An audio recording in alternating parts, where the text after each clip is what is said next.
and welcome to Xena Warrior Podcast. My name is Vera, and I'm joined, as always, by my two indefatigable co-hosts, Katie. Hello. And Livy. But we're so tired. Well, is Xena tired? No. Think of the perspective there. She drags the entire cast around this episode. The entire cast, she drags them. Yeah, well, that's and how... not even behind a horse. That's true, but that's how you get us to the table to do the podcast. So, Dragged. Gonna drag you in a minute. Oh, thanks. This is crazy, but we're at the end of season 5. I know we've been saying it for like 3 weeks, but still, I think it is finally. We kind of say it in part because we're so eager to be done with No, but it's crazy. Like it's weird. It's like it's nutty, and I just can't believe it actually happened. And it's so good at the end that it's like nuts. It really rewards you for sticking with it. Yeah. I mean, like we were going through, the old episodes of season 5, and it was just like, oh my god, they were so bad. I mean, trying period literally was there. We were tried, but we crazy. Succeeded. Yeah, we passed the test. And you forget, like once you hit the last sort of like bunch, you're like, oh, this season was great, and then you kind of remember what was going on before that. That's the thing about a solid landing. You forget everything that came before. Okay, so we're very eager to talk about 522 Motherhood, but before that, a quick bit of business. Next week, mailbag. So get your questions in. We already got some good ones, some great ones, and the last chance you get to submit your question is by next Saturday? Yeah, this Saturday. What date is that? The 6th of October. The 6th of, so what she said. So get them in. You can send them on Saturday. That's okay. But yeah, we want to hear from you. Ask us questions about season 5. Ask us questions about like our favorite ice cream flavor. Ask us questions about TV. Ask us questions about movies and lewks. We love that shit. You maybe don't want to ask us what we're doing next after this podcast because believe us, we have that question already. Yeah. And we are happy to answer it for the mailbag, but we got that one in. Yeah. Don't send us that anymore. Please. So many. We love your interest. Yes. Okay, so that's next week. This week, we are talking about gods. We are talking about baptisms. We are talking about head trauma. Ooh. And just trauma in general. So that means 522 Motherhood. Teleplay by R.J. Stewart and story by Rob Tappert. Directed by Rick Jacobson in the house. So he did like Livy, right? He did Livy. Yeah. As you recall, he shot way more episode than needed. Same here. Yeah. Always with that. This episode begins with our team of Eve, Gabs, and Xena in the desert. Well, first you just see Eve. It's kind of a slow reveal. You see her stumbling along. She's having a think in the desert. Okay? I think she's beyond think. No, that's her think. I think she's just suffering. She's out there. But why is she doing that? She's thinking about wandering. All the bad things she's done. Yes, she's wandering in the desert. There was something I really wanted from her here, and it was like so close to being what I wanted, but then it didn't do it. Wait, was it a cartwheel? No. Why do you want her to do a cartwheel? Like a wide shot, and then she just does a cartwheel. Oh my god. That's not gonna happen there. Vera, you don't seem plugged into the emotional intensity of this moment.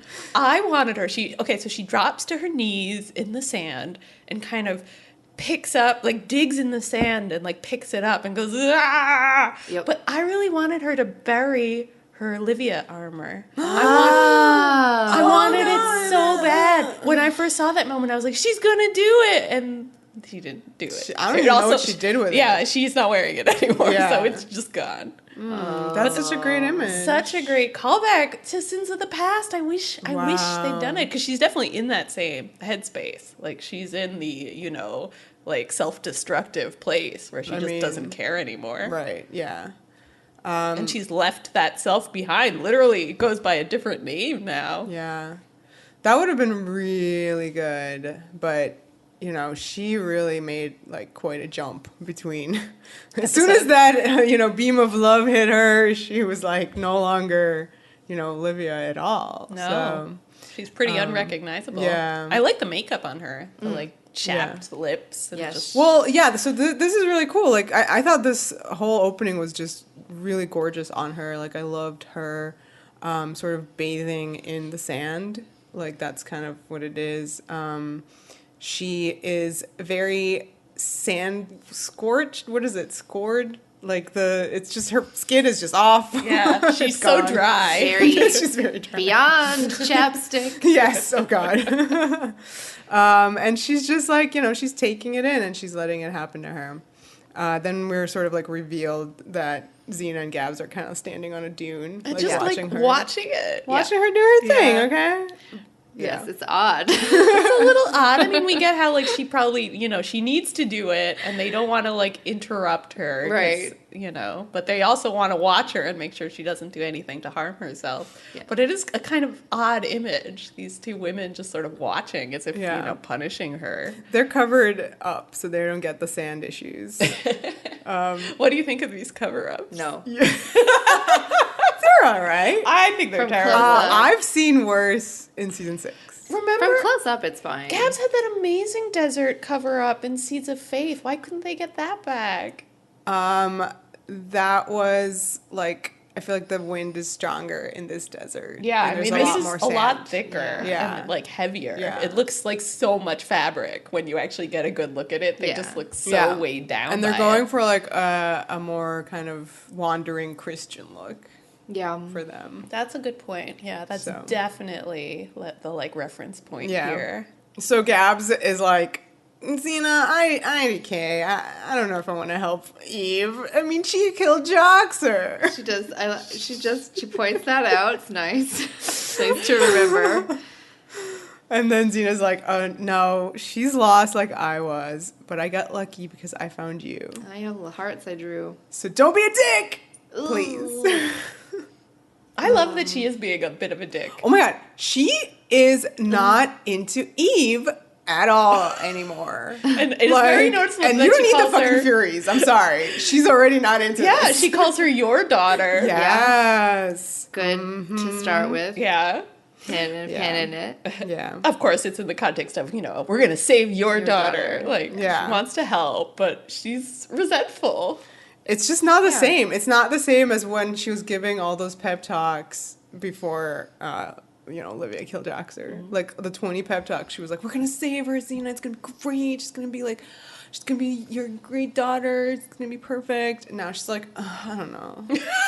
Well, it is interesting because I remember long ago, like back in the day, talking about baby Gabs and why, baby Gabs found it so easy to believe in, like, the good person who Xena was, wanting to change her.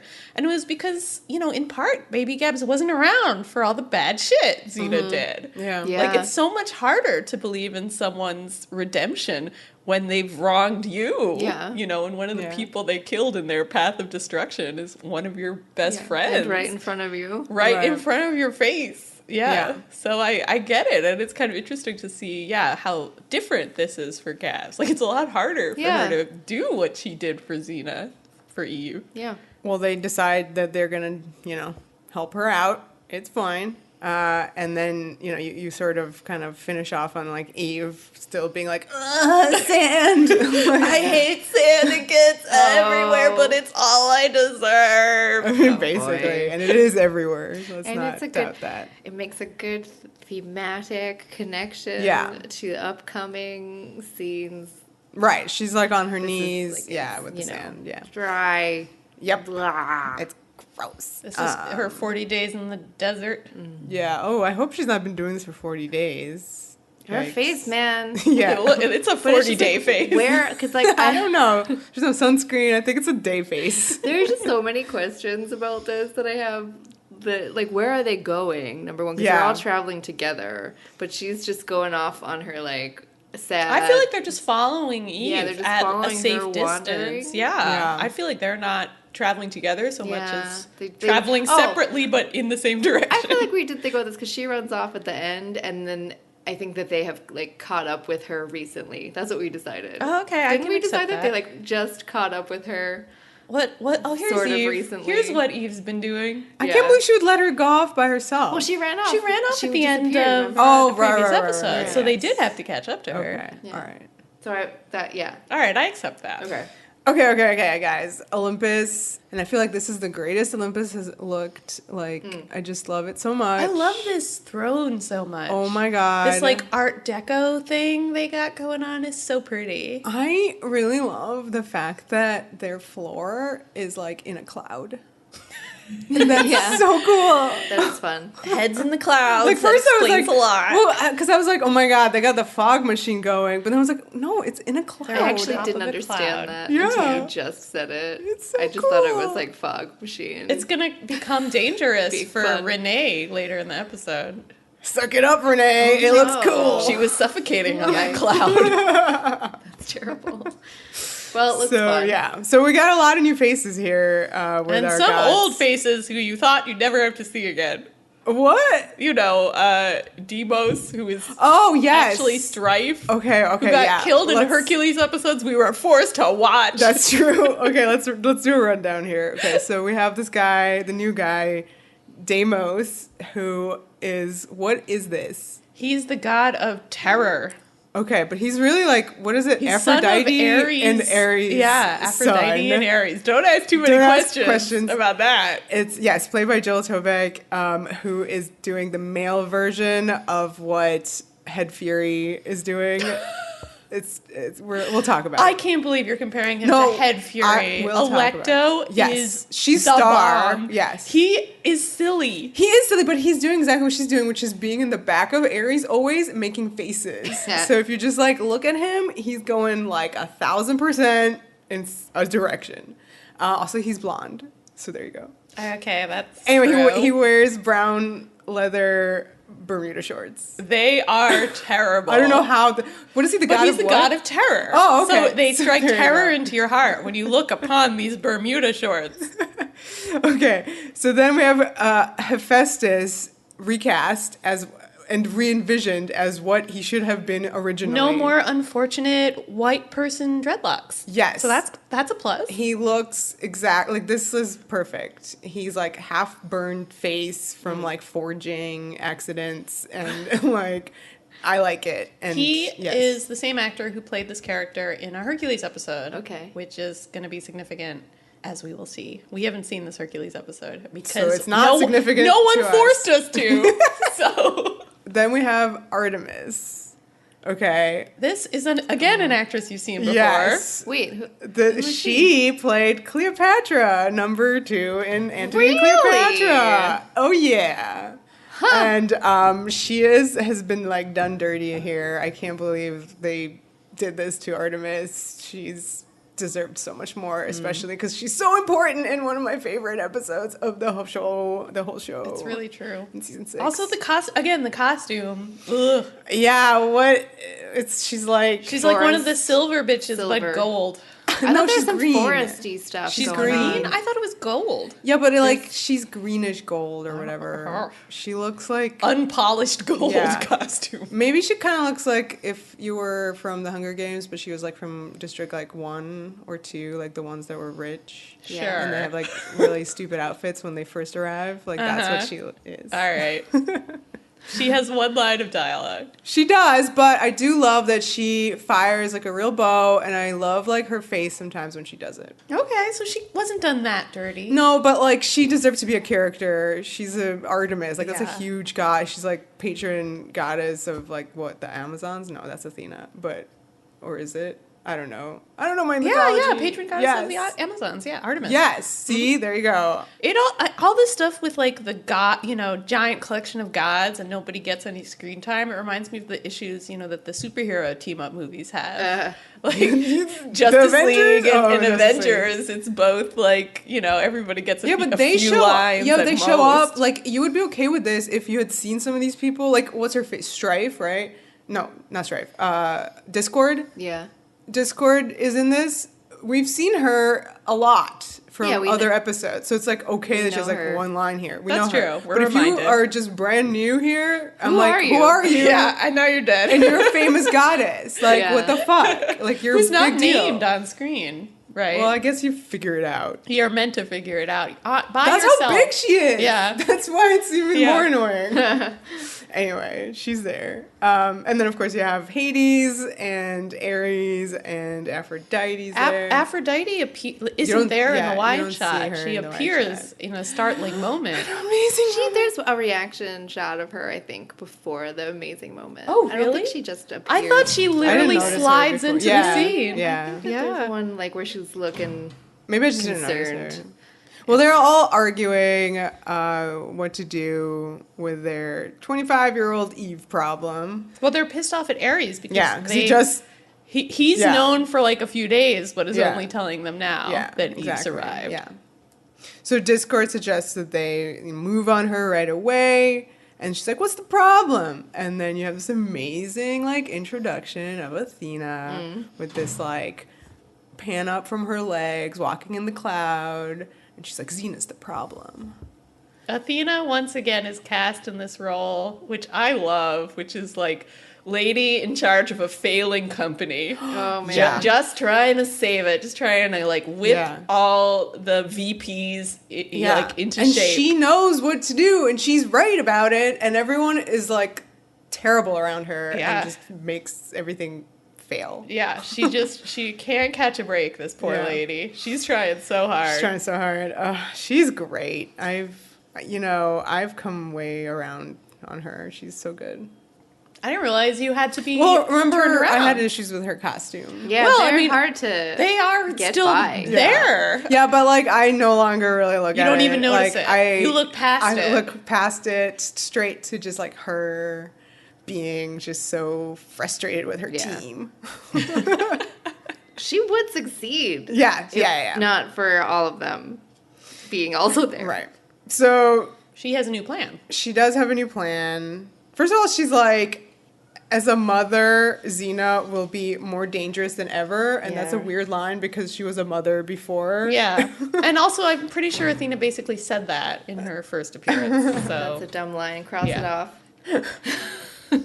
So she has a new plan, as you mentioned. And what's her plan? Her new plan is she summons the Furies. Bring back the Furies! And I love that they just kind of pop into the scene, being amazing. I didn't look up all the Furies, but certainly lead Fury, Alecto, is the same actress as appeared in the season 3 opener. She's the one that matters. And she is, oh my god, my MVP for this episode for sure. I agree. Yeah. So I love that as soon as the Furies appear, Ares, of course, is a little bitch about it because, like, he got burned by the Furies last time. Yeah. And he says that. He says it didn't work out when he used them against Xena. And, like, I love that Alecto is just makes a little face at him, just like, what are you talking about, man? It's so funny. She's so great, yeah. Yeah, so, I mean, Athena is basically to Ares, like, you did it, stupid. You sent the Furies against Xena. Yeah. That's not what I'm gonna do. You gotta be more subtle. Dun, dun, dun. And his reaction is great, because he just flares his nostrils. That was awesome. He certainly does not know how to be subtle. This is not a word in his vocabulary. The blocking sort of has been like Athena is like near her throne and she's looking at the group of gods but talking to Ares who's like in the middle of them. And then suddenly from behind her, little Aphrodite kind of like bops in and just in a whisper says, "Can we leave the bard out of this?" I love this. That was like so moving, you guys. The Aphrodite stuff in this episode. So good. I cry. And then Athena's, like, gaydar pops up, and she's like, excuse me? Do you have a soft spot for Gabrielle? And then Aphrodite's like, she's my friend. And Athena is just like, fine, just don't watch then. I love how bitchy Athena is about this. And she does that thing where she doesn't turn around and she doesn't look at Aphrodite. She's very kind of condescending to her. It's just sort of like, well, don't watch. Shrug. Look, ooh, so good. Athena has bigger things to deal with than whether Aphrodite's feelings are hurt. It's true. Her plan is so good. It's like the best plan ever. It's ingenious. It works. Yeah, it does. It works. For sure. Oh man, I kind of feel bad for her a little bit. I feel so bad for her. But like her at the end of the day, I don't want her to win. Like, true. So we're back in the desert, and Xena and Gabs are staring at Eve, and suddenly Xena's like, her whatever mother senses are tingling. Her mother senses. And she whips out her chakram and throws it, and it's like going straight at Eve, and you're like, oh my god. This was cool. Yeah. And then it splits in two, goes right around her, and then like discards these two spears that were like gonna attack Eve. Very cool. Yeah, what the fuck is that? Again, it seems like everybody making the show remember that the chakram can split in two and like use that for fun fight scenes. Yeah. This whole scene, I think, is really cool. I like this fight scene. I like the way it's shot. Like, when you have these, like, nomads coming over the dunes. Yeah. Right, yeah. It's, like, I guess shot maybe in the early morning. You have, really like, this, like, golden light shining down on them. Yeah, really and they have, beautiful. like, the amazing shots of, like, the horses coming down the dune in slow-mo, of course. In slow-mo, because Rick... it's a good fight. Also, once Xena gets down there and starts like whacking at dudes with her sword, she just looks so cool. This is actually like her like she's wearing all this heavy fabric, and the way it kind of like swings around her. I love, it's unwieldy, but that kind of works. Right, but don't look at her when she's running down the dune. Don't look at that. They kind of flail their way down. It's okay. They're doubles, dude. Yeah, I know. But you know, how else are you going to run down a dune? I don't know. It's windy, whatever. So we have some cool moments in this fight. We have Gabs throwing a dude off a horse. Yeah. Very cool. It's very Brienne of Tarth. Xena did it first. Hey! And then a dude throws a rope around Eve and like starts dragging her behind a horse. Oh boy. And that was the Eve drag. Everybody needs a drag. Yeah. That was cool. Yeah. It's like your hazing ritual for being on the show. You gotta get dragged. I loved, so Xena's in pursuit of Eve being dragged, and like she like just kind of flips through the air and knocks a dude off his horse and then just keeps running. He's just in her way. No, she grabs that horse though, because she needs another horse for Eve. For Eve? No, for Gabs. No. Really? Gabs gets her own horse. Oh, okay. She does not. I assume that Gabs then got up on that horse. No, because Xena came with two horses. Remember? She whistles for Argo. And then Which is, again, another great shot when Argo, like, rides down that dune. Yeah. I also just love it's really super windy. Mm-hmm. And you just have, like, sand kind of being picked up in these, like, diaphanous waves. Mm-hmm. Like, it's, like, drifting all over the scene. And it looks cool, really good. So my favorite moment is when Xena's in pursuit of the guy who's dragging Eve, and she throws the chakram to cut the rope. And what does Eve do? She catches it and is like, no, I deserve to be dragged. Drag me. Yeah. That was really cool. That was cool. And I think that pissed Xena off slightly. I mean, she doesn't have the chakram now for the rest of the scene. My daughter knows how to catch the chakram. The one thing I had over everybody. She's being a little bitch about it. So then it turns into like this horse chase scene, which is a classic Xena thing to do. I thought this was very cool. Xena riding up on Argo and taking care of this dude who's on the horse dragging Eve.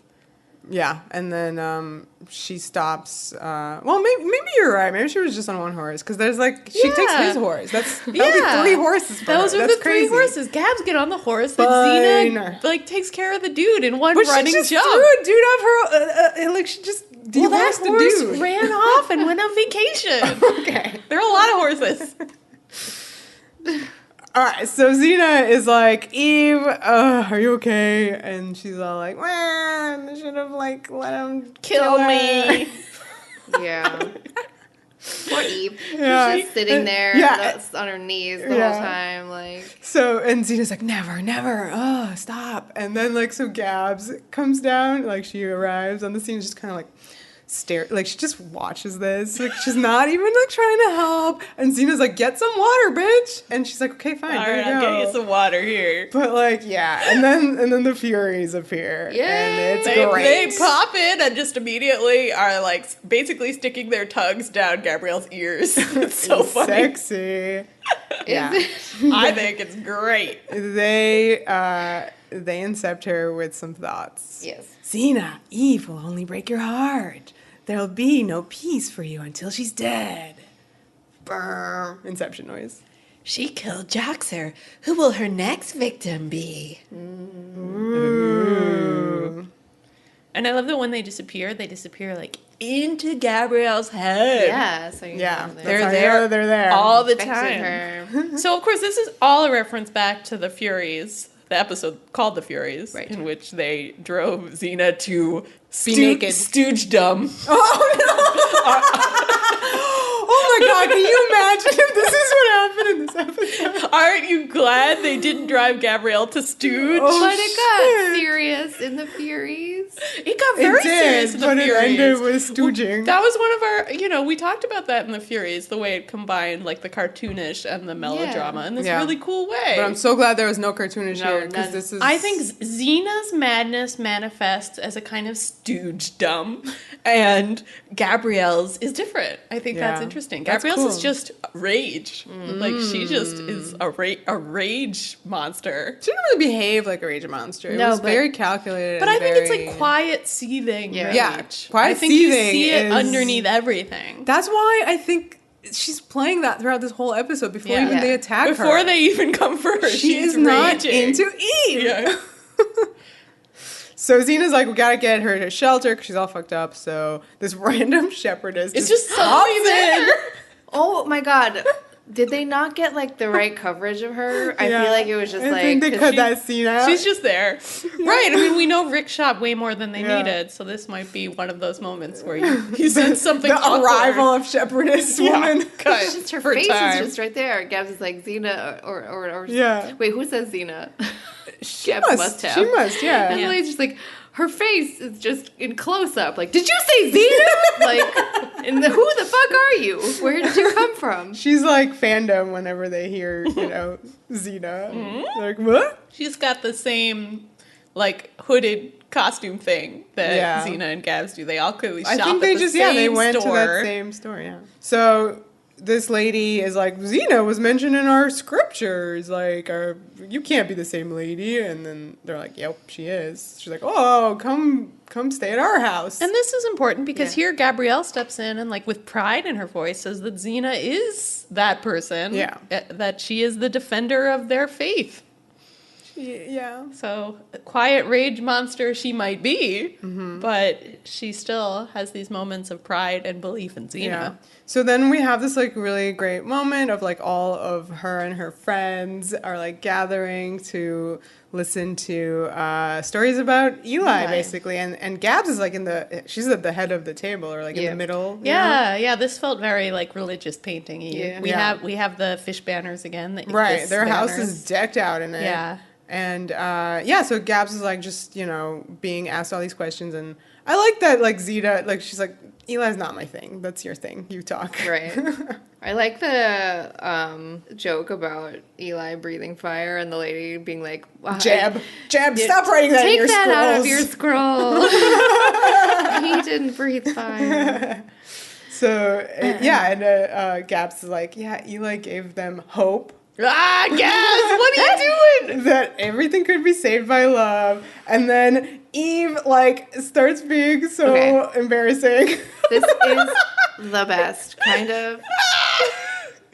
Do not take Eve to a party. It will be so awkward.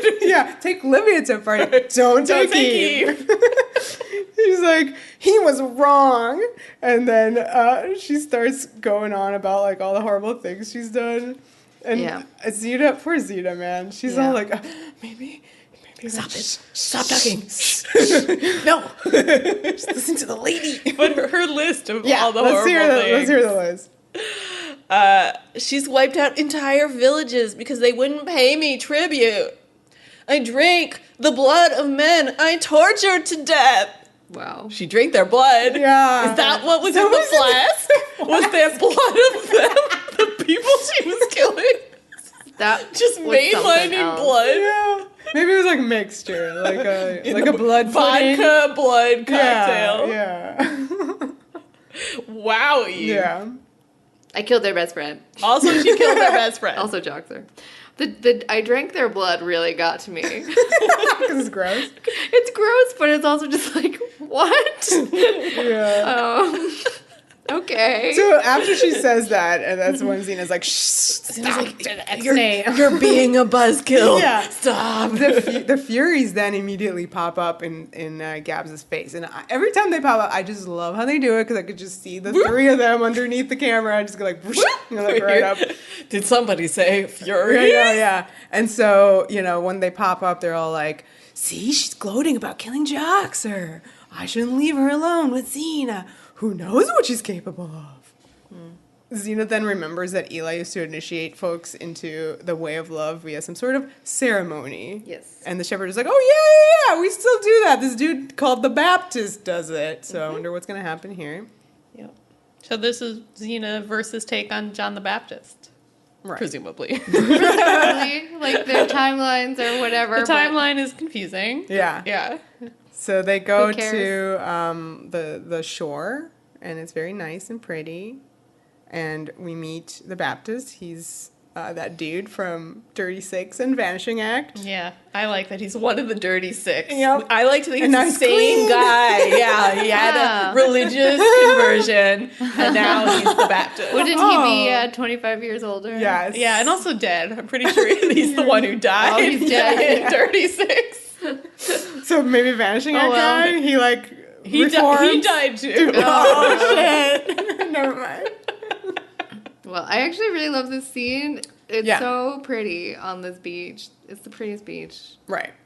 Pretty. And a nice contrast with the previous beach. The dry, sandy, sad beach. It wasn't a beach. They were like it was in a desert. Oh, really? I thought the water was right there. What water? What? It was a desert. There's no water in the opening scene. There's no water in the desert unless it's an oasis. I literally thought they were right next to the beach. I mean, they might be pretty close to in filming, but you don't see any beach. Yeah. Like, it's just, it's to contrast with the sweet cleansing water. Yes. Nice green and blue. Beautiful. Mm-hmm. Right. So they cut the line.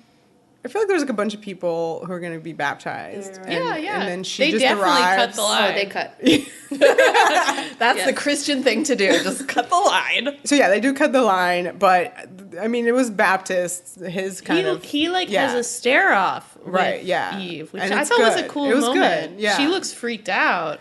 Right. She's like, "What are you looking at?" Yeah, and you think he's gonna be like, "Your face. Why didn't you use any chapstick?" Oh my god. But he says... Put some aloe vera on it. No, he says, as Katie says, suffering, terrible suffering. Right. So he shows pity for her. Yeah, he's like, you need to cut the line. Come here right now. Yeah. And, this scene is really great when she actually gets baptized. I like that first guy. He's, like, so happy. Yeah. We had an example of what a baptism can do. Well, it's funny that, this is everybody's reaction to getting baptized is they, like, kind of laugh nervously at the end of it. Like, Eve does it, too. Oh, yeah? I guess it's a it's a release. Yeah, you laugh. Yeah. I love the faces of both Xena and Gabs as they're watching it. Mm-hmm. Really good. They're not, they're nervous. Like, and certainly Gabs, it's like the quiet, seething rage. Yeah. I didn't see this quiet, seething rage actually in this moment. I did. I saw it everywhere.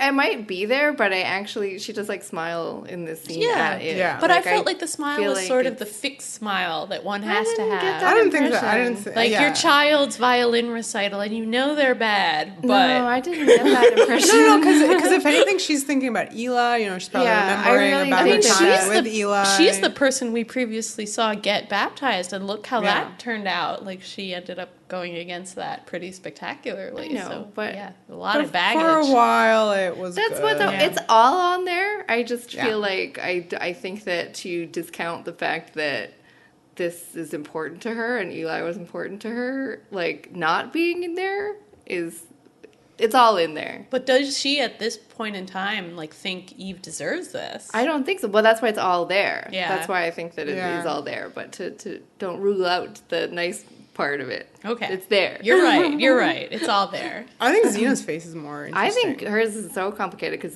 this is not her thing, and also, like, never something she considers for herself either, but wants it for her daughter.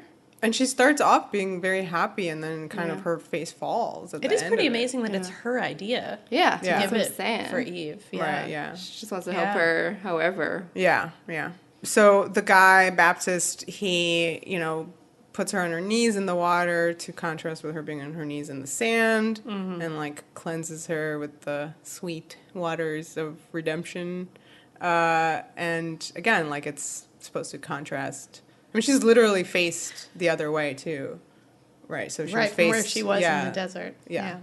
The music is good, so it's like starts off kind of churchy, and then right when you get to him doing the "you must die to the things of the flesh and be reborn into the way of love," you get your Eli cue.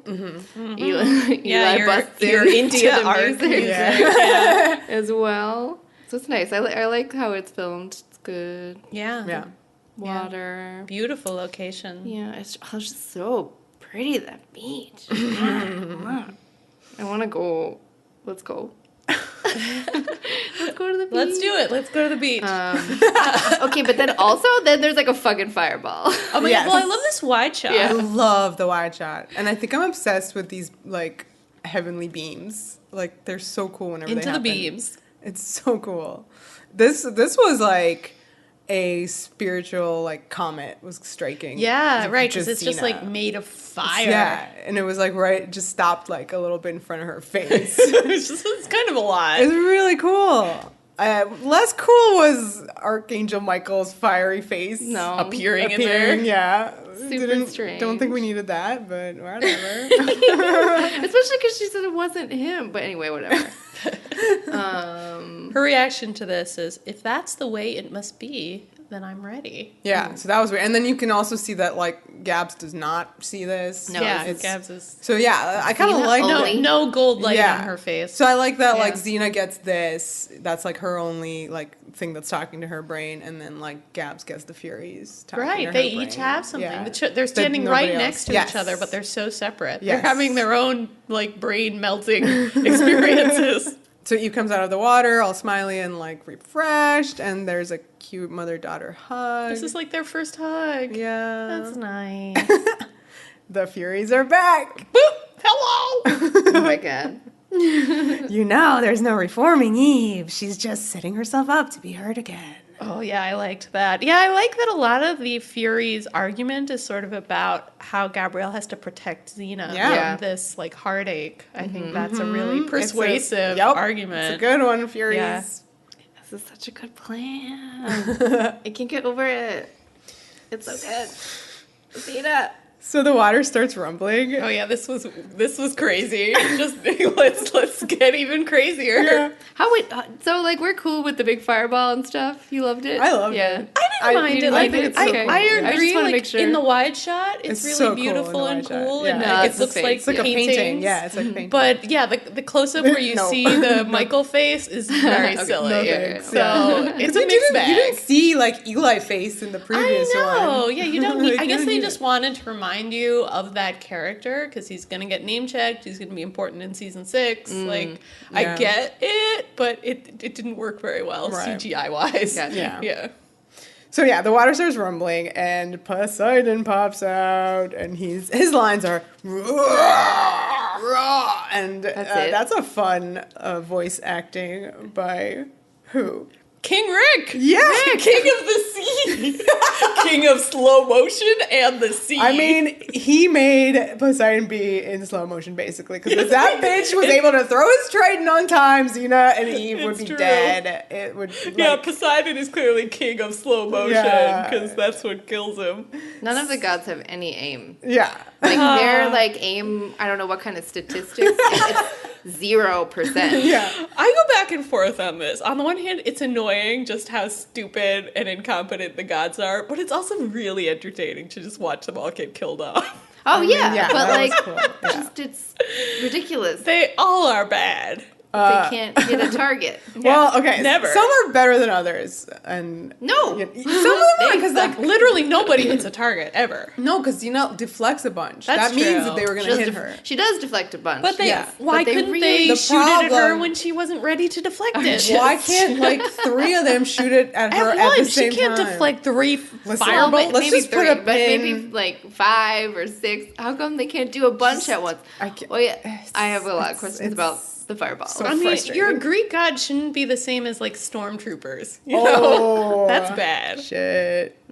Okay, so Poseidon is in the water, so they turn to like run away from him, and then the bunch of gods kind of block their way, and they arrive in this like, I don't know, Kind of rogue gallery. like Power Ranger colors. I think you they're know? like the usual suspects all lined up.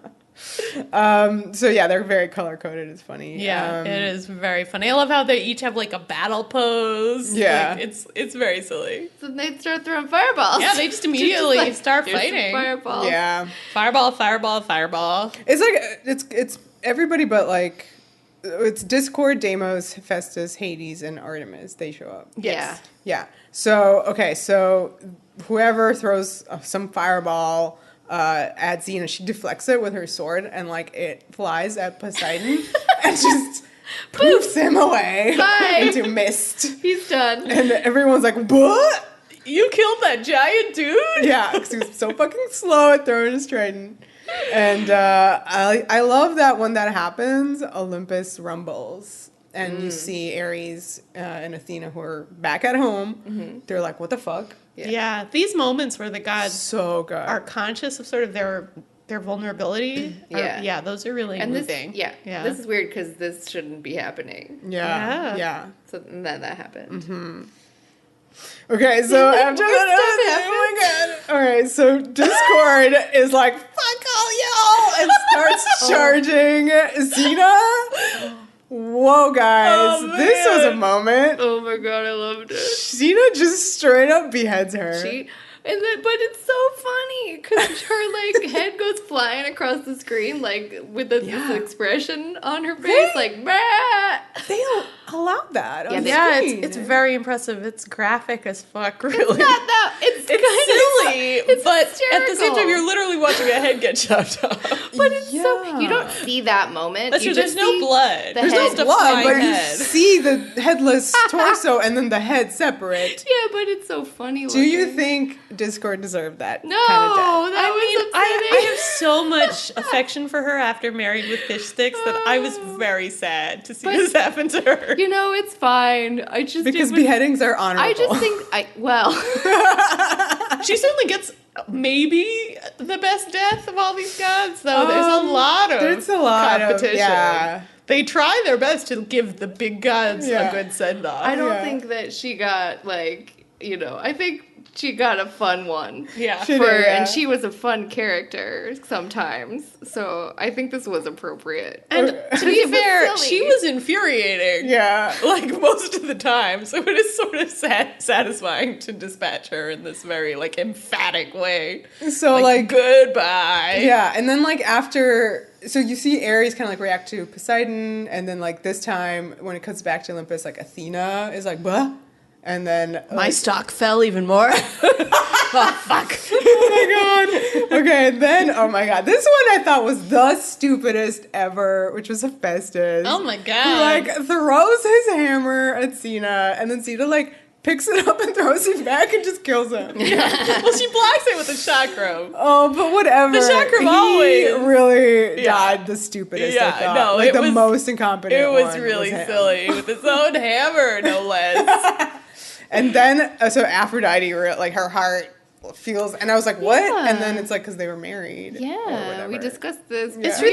The first time I saw it and saw that reaction shot before I knew about the Hercules material, I was like, oh, it's so moving to see Aphrodite just feeling. I thought they all death could feel of her it. family, Yeah, the death of the gods. Could feel them. Yeah. But I guess it's her husband. That's dumb. Yeah, the cut, because the cut from that to her is but I think that I'm going with that. Because I haven't seen the Hercules, so that doesn't mean anything to me. Right. And her dressing in the widow. I thought that was just for the fact that all the gods are being killed off. It can also be. It can... I just love that she maybe has a costume in her closet being like, someday I'm going to be in a dramatic episode of Xena.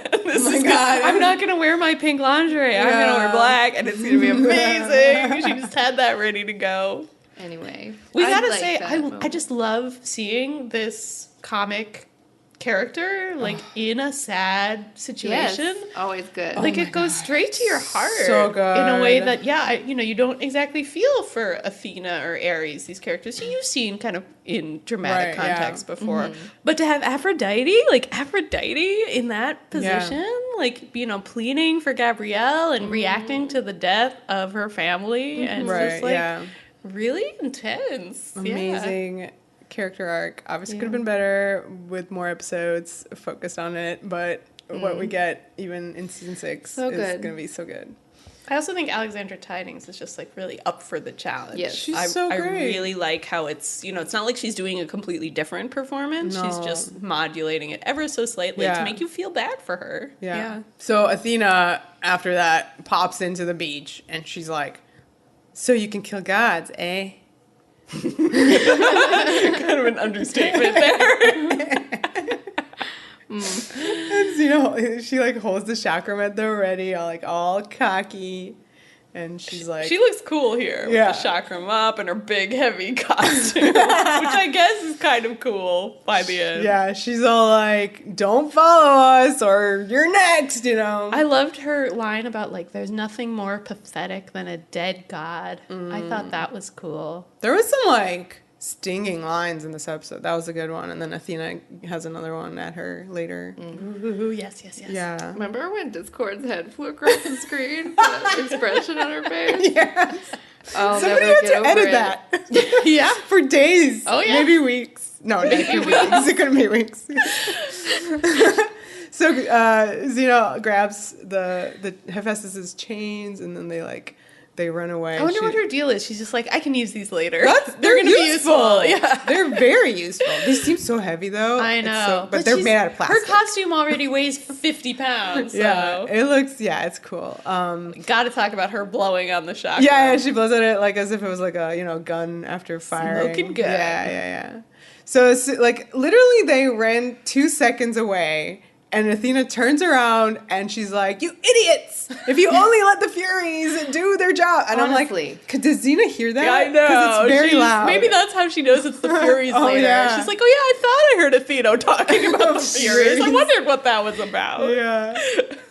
So she figures out, Athena, that Xena must have this power because of Eve. Yeah. So they don't even really have to kill Xena. They just have to take care of Eve. Yeah. Mm-hmm. And to do that, they just gotta wait for the Furies. Stop doing shit, gods. Listen to your boss. But they need a distraction. And Ares is like, oh, goody. I volunteer. Oh, pick me. That was so fun. Yeah. I loved his delivery there. It was the opposite of Katniss, I volunteer. This is a great example of an actor in an very heavy ensemble situation. There's so many characters up in this business. He's so great just in, he only has a few lines, lots of good reaction shots. They tell you so much about what he's going through right now. Right, because unlike everyone else, he's constantly on this show getting developed. But it's impressive that they don't actually need to do that.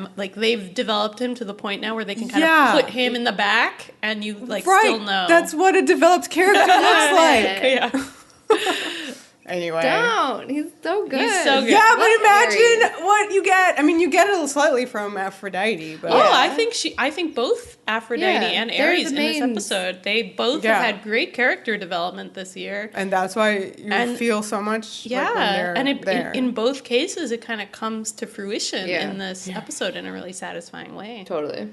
But yeah, I also love that Kevin Smith gets these funny moments. They're some of the only really funny lines in the episode, and I think he does a good job with them. They're not they don't fall flat. No. Like some of the jokes. Which jokes are bad? Have we had them yet? No? Upcoming? I don't know. I don't even know what I'm talking about, to be honest. I'm probably talking about previous episodes, like Xena's arts and crafts lines. Like, he has lines, what we like to call lines, but they never feel like lines. They just work with the character. I didn't like the one later. You didn't like You Shot Me? That's fine, but the second one. Okay, well, put a pin in that. Oh, okay. Whatever. Okay, so cut to Gabs being like, "Oh my God, Xena, you can kill gods!" Yeah, she's so excited. What? It's weird and confusing and intense because, like, that's a lot. That's a big thing that just happened, and so then Xena fills her in that while Eve was getting baptized, she got this like text message from Michael. That she gets this power now, as long as Eve is the messenger of Eli. It's a lot of information. Yeah, she it's a lot. says that Michael sent her a message that she, because of how, like, in the scrolls and stuff, she's a defender of the faith, that, like, she was chosen as the mother of the messenger, who is Eve. And that Eve is going to prepare the way for the rule of the God of love. Yes. That to me sounded very Day-Hawkian. Yeah. She's going to prepare the way for the rule of this God. You're like, It's so sinister. It kind of is very sinister. Very sinister. We've never had Eli talk about ruling, I think that's which is bad specific word choice in for this, because I don't know that it was meant to sound that way. That seems like maybe it was a mistake. Maybe. I don't know. I don't know. I do think Eli's religion in season 6 kind of changes character a bit. Yeah. It becomes actually what's going on. Yeah. And they're beginning to like use Xena like as their... No, it's not a mistake. Yep. They're like flaming sword, and like they're using her. She's like consenting to be used in this way, and it does kind of it's concerning as a plot line, because we like Xena when she's a free agent and has her literally her free will. So to kind of have her caught in the machinations of this higher power, there is something sinister about it. Yeah. So Eve now is kind of freaked out by the fact that, she has this new destiny. Like, she went from one thing to this complete opposite kind of trajectory in her life. She doesn't know where to begin. And Xena suggests that she face someone she's wronged. This was a terrible line. That? I felt really bad for Eve in this episode because I think a lot of her dialogue is badly written. Like, impossible to say in a way that isn't hilarious. This was funny? I thought this, like, I had this one load and it got replaced by another load, and I don't know what to do. I don't know. There's no dignity. What's the line? It's like she says one load is lifted only to be replaced by another just as frightening. It's just bad. She says load. I don't know. Bad word. It's just I don't know.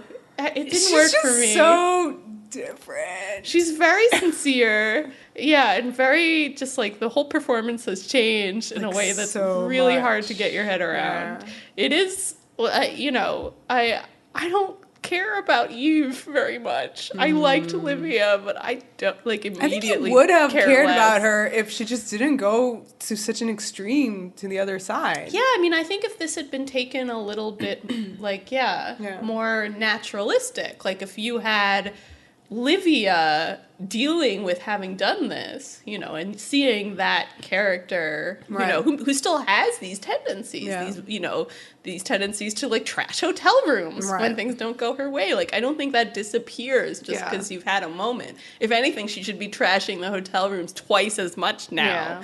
So, like, I just feel this whole reaction is wrong for the character we've seen. So now you have to go like, okay, this is a completely different character, and we're not really given a lot of information about who that person is. Yeah, I find this a big misstep in terms of the character's arc and kind of a sign of what's to come with her. So Eve has to go face someone she's wronged, right? Yes. Mm-hmm. So is it also someone who has wronged you, Vera? Yes. My personal nemesis. Virgil. I didn't realize you hated the Aeneid so much. Look how sexy he is writing in a scroll. Look at all these close-ups. Look how the camera loves him for like 5 minutes before they arrive. It's fine. I don't know. He's whatever. Also, I find him Iliad, so inoffensive. Greater than Aeneid. All the way. All the way. I mean, I don't disagree. Homer, so much better than Virgil. Right. And we love Dino which Gorman. is better? Homer. Yes. Homer. Who wrote what? Athens City Academy, okay? So much better than Virgil. What did he write? Homer? Yeah. He wrote the Iliad. No. And the Odyssey. Oh, no. Like Ulysses. Are you trying to bring it back to our least favorite episode of Xena? Yeah. Okay, so anyway, Virgil is like all up in the camera, being all sexy. Look at me swooning right now for him. It's amazing. It's so inoffensive. It's just there. Not necessary. His dad died. And so we get these loving shots of him writing. He's just sitting there writing. I don't understand why you're describing these shots this way. Because that's what it is. I thought it was weird that we had so much of him, like... They're definitely trying to set him up, like, as a character you should be, like, happy to see. Because he's going to appear more. Right. Uh-huh. And guess what? I'm so happy to see him. Like, I'm just ecstatic. He doesn't appear that much more. Thankfully. God. Well... Again, if you're watching this week to week, you would be like very troubled by what you saw here because he's just so happy writing, and you know who else likes to write? Gabs. Mm-hmm. And she was very happy to see him, and he was very happy to see her. I don't know how happy they were specifically. They were. I mean, I think it's important that, like, yes, he's in like so much pain or whatever, but he finds, you know, such comfort like in his writing. Like he's at peace right now. That's like what the scene is really trying to say. Okay, that's nice. I like that. Is that not what it is really trying to say? I don't know. I didn't think about it too much. Oh, but you're right. I thought about it too much. So he's very like pleased to see happy to see Xena and Gabs, and then he's very unhappy to see Olivia. Right. Yeah. Olivia to him. Yes. Mm-hmm. Yeah, he immediately does just a repeat of the end of the episode Eve, where he like goes for the sword and charges. We should note that this time his sword is Joxer's sword. He has his father's sword. I like that. I like that a lot. So yeah, he draws his sword and he charges, and Xena of course stops him, and he's like, "Let me cut her throat." Well, yeah, Xena's like, I okay, don't think so. Maybe later. And then he does so much acting. Lots of man tears, lots of close-ups on his face. I mean, I don't think the acting's bad. It's fine. But, like, again, when is the last time you saw so much acting happening from, like, a guest character? Is this a trick question? He's a recurring character. Yeah. No one gets scenes like this. He deserves this moment. I don't get it. This is a good scene. He does not deserve this moment. He does. As a recurring character, he deserves medium shots at best. You know. I like this scene. It's full of a lot of very good tension. He's a mirror for Gabs, even in this moment where he too is a different kind of rage demon who also wants vengeance. He doesn't need no furies for vengeance. He's venging. He's venging. Anyway, I like Eve. Eve is again like on her knees. She spends a lot of time in that like kind of penitent position. I feel like she's on the ground again. She's like, I would joyfully trade places with Joxer. Like, you know, she does feel real bad for killing off the third main character of Xena Warrior Princess, the television program. Then Virgil has this speech. Yes. Oh man, this speech. Uh-huh. My entire life, I never saw my father be cruel to any man, woman, child, nor beast. Something about the word nor really gets to me in Liv, and we laugh a great deal. Nor. It's great. Joxer is a loving, kind person. I think it's that anyone who says nor, it's like they're being kind of like a grammar nut. He writes like Gavs too, I bet. That's true. Yeah, if he uses nor, he's definitely a purple prosian. Like, I don't know, nor beast? Nor beast. Don't even look at me right now. I think that shows so much about his character. This high-flown language to describe Joxer of all people it's just so funny. He was never cruel to nor beast. He loved those nor beasts. They were his favorite kind of beasts. Oh no, we're falling apart. Anyway. Listen, I like the tension in this scene. I feel like it comes across very well. It's good. I don't think there's tension. He wouldn't have killed her. Well, it's just the fact that he's the voice of this person doesn't deserve to live, know, that you need in the plot like this. Sure. And then he's saying all the things Gabrielle is quietly seething but cannot say. Right, it's fine. And then there's a great exchange between Xena and Eve where, Xena having like gone through some of this stuff before, says that kind of reaction comes with the territory. Yeah. Oh, yes. That was rough. That was great. See, I wish that you just had more scenes of Xena talking about her past. Because, they came here specifically for this, and, she didn't prepare her at all for the fact that, she wasn't just going to be able to kind of waltz in and be like, sorry. Yeah. She did a bad job. She should have been saying this on the way. Because he charged at her. I guess she needed her to just see it for herself. She should have said maybe, the story of Sins of the Past, when she went to her house and her mom pulled the sword on her.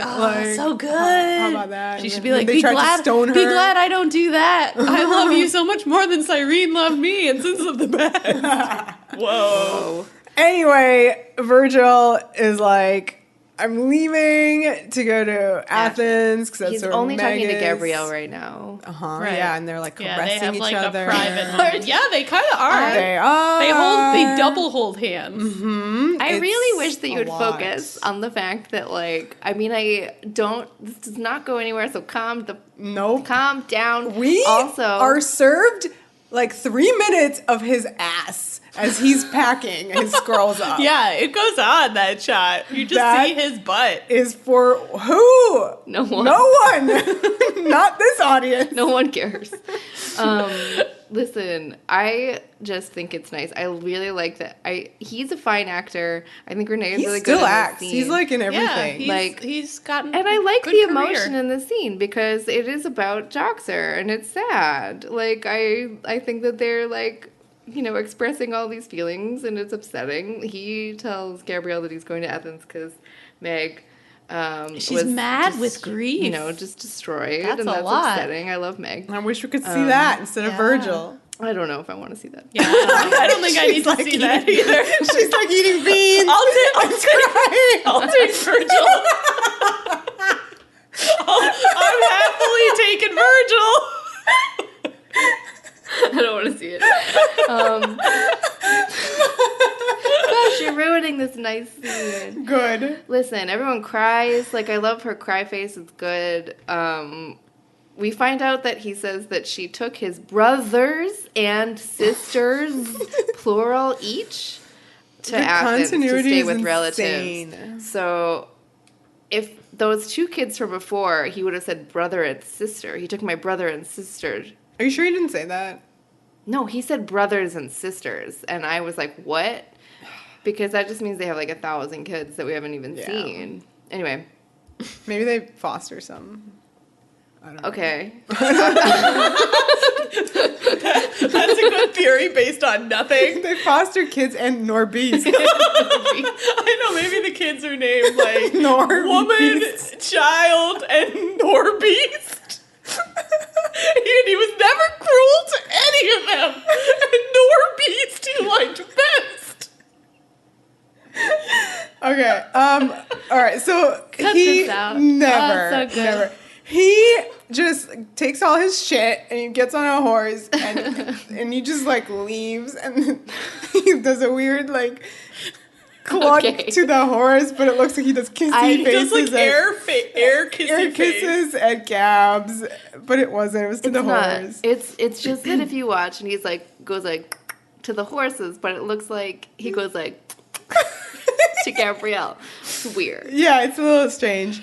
Also strange that he just like leaves their house and tavern and just like he's there fine with them just kind of living there while he's gone. He's like, sure, Airbnb this, but like he doesn't leave any snacks or anything. Like he just leaves and that's it. And they tear that place up. They really do.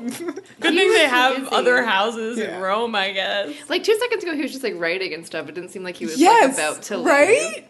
Whatever. Yeah. Weird. He didn't take any stuff or anything. No, just the scrolls. Maybe a granola bar. I do love this wide shot of Gabrielle standing alone on the homestead after he rides out. This gave me some kind of a family affair feels. Well, good, because it's gonna step right into it in like 2 seconds. But it is kind of the last time we had this kind of Western trope of like defending the home against a siege, I think. Yeah. I can't think of another episode that went there. So it's fun to get these establishing shots of like the courtyard and then the tavern and the house, the barn. So I am so happy we're done talking about Virgil and are ready to talk about this, what matters. Yeah, we're in it now. Thunder rolls in. You know, that's in it to win it. Gonna be something. It's gonna be going down. So, I think this is one of the lines that you love. Oh my God. Liv. This is a groaner. This is when Eve looking through Gabrielle's scrolls, she turns to Gabrielle and thanks her for preserving Xena for all the ages. Yeah. I didn't actually write down the line. Something. It was, what it is. It was just such a mouthful and I don't know. This was just not the way any human would react to reading about their mom. So, like, what? Okay, but are these the scrolls, like, her actual scrolls that she brings with her? Or, like, are they from the tavern? Yeah, I think this must be Joxer's collection of scrolls. Yeah, I'm unclear whether Gabrielle has anything from 25 years ago on her. Okay, all right. Okay, yeah. Yeah. And has she written anything new? I don't think so. No. So then Eve just, like, you know, she finds these scrolls. And, you know, we've all been there. It's a great long-form fanfic. Mm-hmm. She's in it. She just settles down and starts reading. Yeah. And that's what she does, like, for this whole scene. Yeah. It's fine. That's what she's doing. I love this moment immediately after she does that where Gabs kind of makes eye contact with Xena. Yeah. Mm-hmm. Gabs is very ruffled. Like, I like that her hair is, like, very kind of stand-uppy. Because that's her rage. We're getting to just burst out of her skull. And Xena's kind of standing by the window. And I feel like there's a moment where Xena's sort of like, pep talk? Are you about to pep talk me? And Gabs is like, no. I'm actually not. Don't ask. All right. Well, you mentioned the window, so I love this shot. I love whenever Xena is staring out a shuttered window and there's like rain and thunder happening. Highlight on her eyes. Yeah. It is straight up a family affair and it is great. She looks out the window and sees Ares. This was so like horror movie almost. Yeah. Like, and we know a family affair was filmed. There's a big zoom, right? Well, Vertigo. Yeah. Wait, there was a vertigo on him? It seems like a vertigo shot on him. I didn't notice that at all. Little subtle one. Maybe it was just a zoom? I thought it was just a very subtle, slow zoom? like a slow zoom. But not even at first. At first it was just like him just standing there. Yeah. And it's spooky. I needed this pointed out to me by a commenter on Whoosh, but whenever you see the gods standing in the rain, they're not wet. So that's so cool. So cool. Like when I first saw the shot of Ares, like there is something kind of wrong about it, and you don't quite understand what it is. But then you realize, he's not wet. Mm-hmm. Yeah. You really see that when Aphrodite is there. I think they did that trick before too, but it's really effective here. Especially, it really is. Like so I mean we sort of, when we did Family Affair, we talked about like how the horror movie aspect of like how they filmed that, and since this is like evoking that here, I thought this shot of Ares is like scary than anything they did with the destroyer, you know? Like, it's just so it's a unnerving. matter of fact that he's just and it wasn't a there. jump scare. You know how like nowadays you would be like, the music would like signal this. It was just like very matter of fact. Yeah, he's just there. Yeah, and you know his face. It's kind of hard to tell what his expression is. It's just this very flat look. Yeah, it's very just one of those things where it's very psychological. It's just it's so disturbing shot. So she, draws her sword and like runs out to meet him. To Gab, she's like, check the back. Oh my God, like they're under attack. Yeah, right. Gods are coming. Yeah. So Gabs goes to the back. I love that she draws the sigh. Like I was. Yeah, of shocked. course. It's just like. Yeah. She sees this like shadow, kind of, and so she's like, oh shit, like gotta go investigate that. And then she encounters Ghost Joxer. Yeah. He's in the sky, kind of floating towards the ceiling. Yeah. Fun. Yeah. It's great that he's young again. Yep. He's Joxer, first like thing we you know. notice. He's got his hat of old. Yep. Yeah, he falls and then the hat falls too. Yeah, and it's like, oh, Joxer. You're getting like a comedy bit. Vera, you were rolling your eyes at this when we were watching it, but I think it's quite clever to do a bit of comedy right here. It kind of disarms you. Like you're like, oh, this is about to be like a goofy sweet scene, and then it like does like the 1-2 punch where it's like, ha ha, I am so not that. Yeah.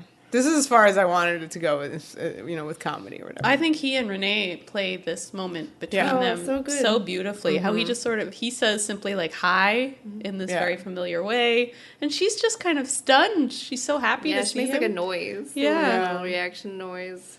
Just kind of looking at him. I read that they cut a hug. That was one of the things they cut. She was supposed to hug him. Right, good. But doesn't she say it's like that she misses him? Yeah, she says, I miss you, Joxer, and this is where the scene turns. Yeah. And Ted does a really great job in his performance of just he's still a little bit Joxery, but it's scary. Well, that's why IMDb credited him as Shade of Joxer. Shade of Joxer. Because, this is not something Joxer would say. Yeah. Then you shouldn't have let Eve kill me. Mm-hmm. Kill her, Gabrielle. Kill her before she kills someone else.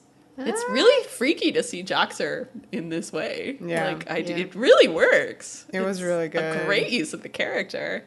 And the Furies pop into her face. There they are. They really. Yeah. It's really funny to imagine them literally just kind of like kneeling next to Renee, really being funny. Like, I loved every time they did it because there was like a great like subtle like whoosh effect. We haven't talked about the fact that there are 3 of them. Yes. We have Electo, Head Fury, who's just like, as you said, serving it every time she appears. There's just so much face acting, and I mean that in the best possible way. All the faces are so good. There is number 2. Yeah. She's kind of dark and brooding, but also like glowering in a good way. Yeah. And then there's Fury number 3. How would you describe her?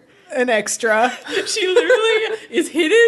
I think because she like just is not. You need to have anything. There's 3 of them, so you have to have like a body there, but you never see her face because it's always blocked by Renee. And when you do see it, she's just kind of hardly trying. Default facial expression. She's just like, I'm also here. I'm here part too. of it. But yeah, your eye does not go from Electo. Electo is and this so is her good. crowning moment because this is like the greatest acting in the whole episode.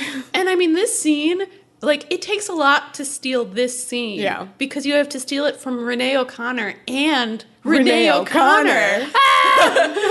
And I'm not saying that this is stealing actually is successful, but she puts a good effort, Electo. I would suggest watching the scene normal the first time and then watching it again because it's so good. It's such a good and scene. then the third time, watch it, but only look at Electo because you will have a great time. And honestly, she's my audience surrogate. Oh my she's God. just when Hope appears, spoiler alert, she's just this is great. And throughout the scene, she's just I'm having the greatest time. Isn't everything great? That was me. It's just so amazing because to stay, it's so easy just to be I'm here, but just not do anything. But she is full blown in character, going 1,000%. It's so great. Good. It's great.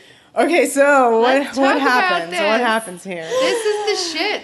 This is some of the best shit. I've ever seen. It's just so unexpected. Yeah. But that's the thing, is that it shouldn't be. It kind of, you know what I mean? It shouldn't be unexpected. At least, like, since now you have Joxer, you should be like, ooh, they can do this weird shit. Like, what is, like, the number one thing that's, like, the subtext / rage shit that has been throughout this whole thing and last week that, you know, was only subtextual basically last week. And it's been subtextual for, like, more than a year. Like, the show's been so afraid to, like, go here again that, like, you know, there are moments where you're like, did you say hope because that was the only word you could think of? Or because you're actually trying to do something? Right. Which could it be?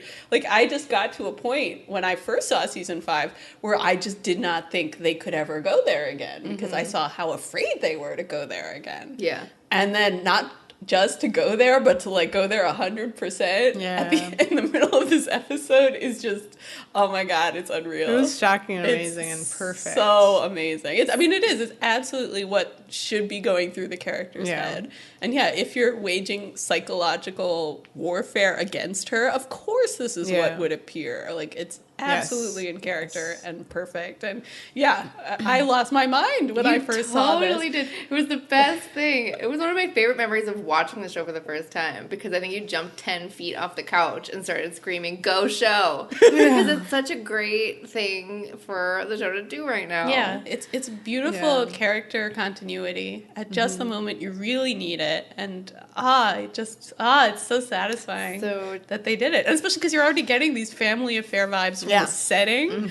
So and from the, the flashing lightning, kind of that gothic horror vibe, and to like go there full stop. Oh my god. So she appears after that time Joxer says stop her before she kills someone else.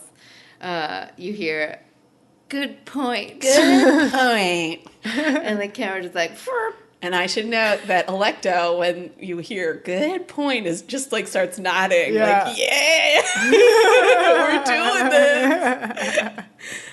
So she appears and she is in her family affair, Luke. Yeah, you get it's crazy to see Gabrielle. Billy's green sports bra. Yeah. Like the outfit from season 3. The long hair. Or I guess season 4 at this point, yeah, long hair wig, which everybody's like, yes, the wig's bad. Like, really? Is that what you're noticing? In this scene with wig. Hope, we haven't seen in a year and a half. I don't give a shit. Yeah. Like, come on. Right, yeah. Get a good hello, mother in there. Yep. I love the way she stands. Like, I feel like the stance is very Hope. I love that Renee is just immediately back in that place. Yeah. It's good quality. Everything, even the, like, Billy's green sports bra outfit, like, doesn't really fit correctly anymore. It looks weird now. Here's your outfit. Because she's standing in this almost stiff way that's kind of freaky. So it does work. But yeah, it is funny. So she says that Xena is making a terrible mistake, the same mistake you made when you didn't kill me when you had the chance, which is a little rude. She's, I'm going to say, definitely talking about that one time when she was a baby. Yep. Because as established, Gabrielle has killed Hope 3 times. Twice. We don't count Destroyer. This has been a constant conversation on Twitter, how many times she killed. It's not the same. She was indirectly responsible. Yes. She appeared there. I don't even know if her intent was to kill her. Yeah, it might not have been. So 2.5 times is the official All right, rule. 2.5. But according to Hope, it was 0 times, apparently. I think the only time was after she killed that first night. Yeah. That was the opportunity. That was the time that she deliberately did not. Right. Yeah. Which is very similar to what Xena has done, being unable to kill Eve. Right. These were all the parallels we were making last week, and finally they're being explicitly made by the show. So it just feels so satisfying. I'm so happy. I'm so happy. So Hope takes Gabs to Eve, who is at a table, and she's like reading those scrolls. We should mention that there's some intercutting through this whole scene back to Xena with Ares in the courtyard. Rain, I love just the colors. The fact that in the rain you have this kind of cool lighting, little purplish on the skin tone. and then this very warm light inside the homestead. Yeah. Yeah. The intercutting in this episode is just, like, one of the greatest, because it really, like, it's kind of like a masterwork of tension. Like, there's so much tension every time they do this, and they do it a lot, so we'll talk more about it, I'm sure. He says, hello, Xena. He does. Hello, mother. Hello, Xena. Yeah. I like the way that Gabs and the Furies and Hope, like, they slink in to the scene where, like, they're shot from, like, the feet up. And it just looks like they just kind of, like, slide into the room. And Eve doesn't know that Gabs is there. With so many other invisible people. Well, that's true. But even, like, the one person, she just, like, you know, she's like I said, she's like so I deep said, in the fic. We've all been there where we miss our subway stop because we're reading this fic and it's so good. It has happened. I love this language that Hope uses now to try to persuade Gabs. I love that she explicitly calls out the cycle of violence. She says, only you can stop the cycle of violence. This is language from all the way back in Callisto. This is so identifiable with Gabrielle herself. I think it's really cool that Hope is really, like, putting the screws in. Like, it's not just Hope being like, hey, killer, you're mad, killer. She's like, here are the very, like, Gabrielle-esque reasons why you have to do this. And a lot of it is just sparing Xena. Xena won't kill her own daughter. You know how hard that is. It was such a great line. Ouch. Yeah, and then she's like, be brave mother, for Xena. And that's where Alecto shines. Because the whole time, I'm sorry I keep talking about the fucking Furies during this, but, like, this whole scene has a background soundtrack of, like indistinguishable, like, Furies whispers. Yeah. And once in a while, you do hear what they say. So she goes, like, be brave mother for Xena, and Electo's like, for Xena. Like, it's really cool. Like, they're just repeating kind of like what, you know. They're the Greek chorus. Yeah, it's just really cool. Oh, I'm so happy this is happening. You can do it, mother. You must do it. So then outside, Xena has her sword to Ares' throat. And her chakram. I love that she has both drawn. And she looks so good. She's all wet. Her bangs are wet. Yes. Yeah. This is always a good look and for it's Xena. Lucy's least favorite. Yes, but it's the best. She did Lucy, it for us. So. Yeah. Did it for us. I appreciate it. Ares is like, you're not going to kill me. And she's like, why ever not? So it's such a sexy line. Why ever not? That is the most flirtatious way to threaten to kill someone. The most. And here we go. He says, because I love you. Yeah. There it is. I love you. He says it twice. The camera shakes at that moment. And I'm telling you, it's, like, supposed to be as earth-shattering as when a god dies. Like, it's a big deal. Because, I mean, this was, like, a big thing for this season, right? Like, where, you know, he realized he loved her. He couldn't ever say it to her face. Yeah. And finally, right, he said it in not Eternal Bonds, the God-fearing child. Yeah. But not to her face. He couldn't do it. She asked him to, and he wouldn't.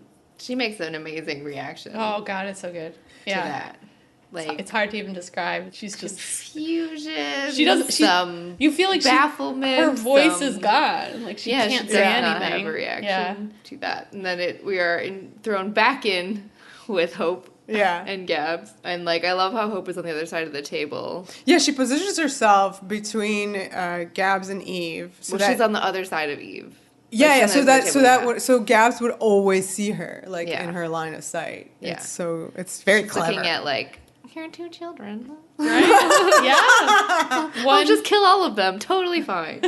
She goes, "You can do it," and the Furies go, "Do it, do it." This is the decision Xena can't make. I loved Renee's delivery here. She gets to kind of, like, a guttural place. Yeah. Like, she's kind of, like, bellowing these lines. She starts yelling, But, like, not in, like, a screechy way, in, like, a low-pitched way. Yeah. It was really freaky. And then, of course, kill her! Kill her! Yeah.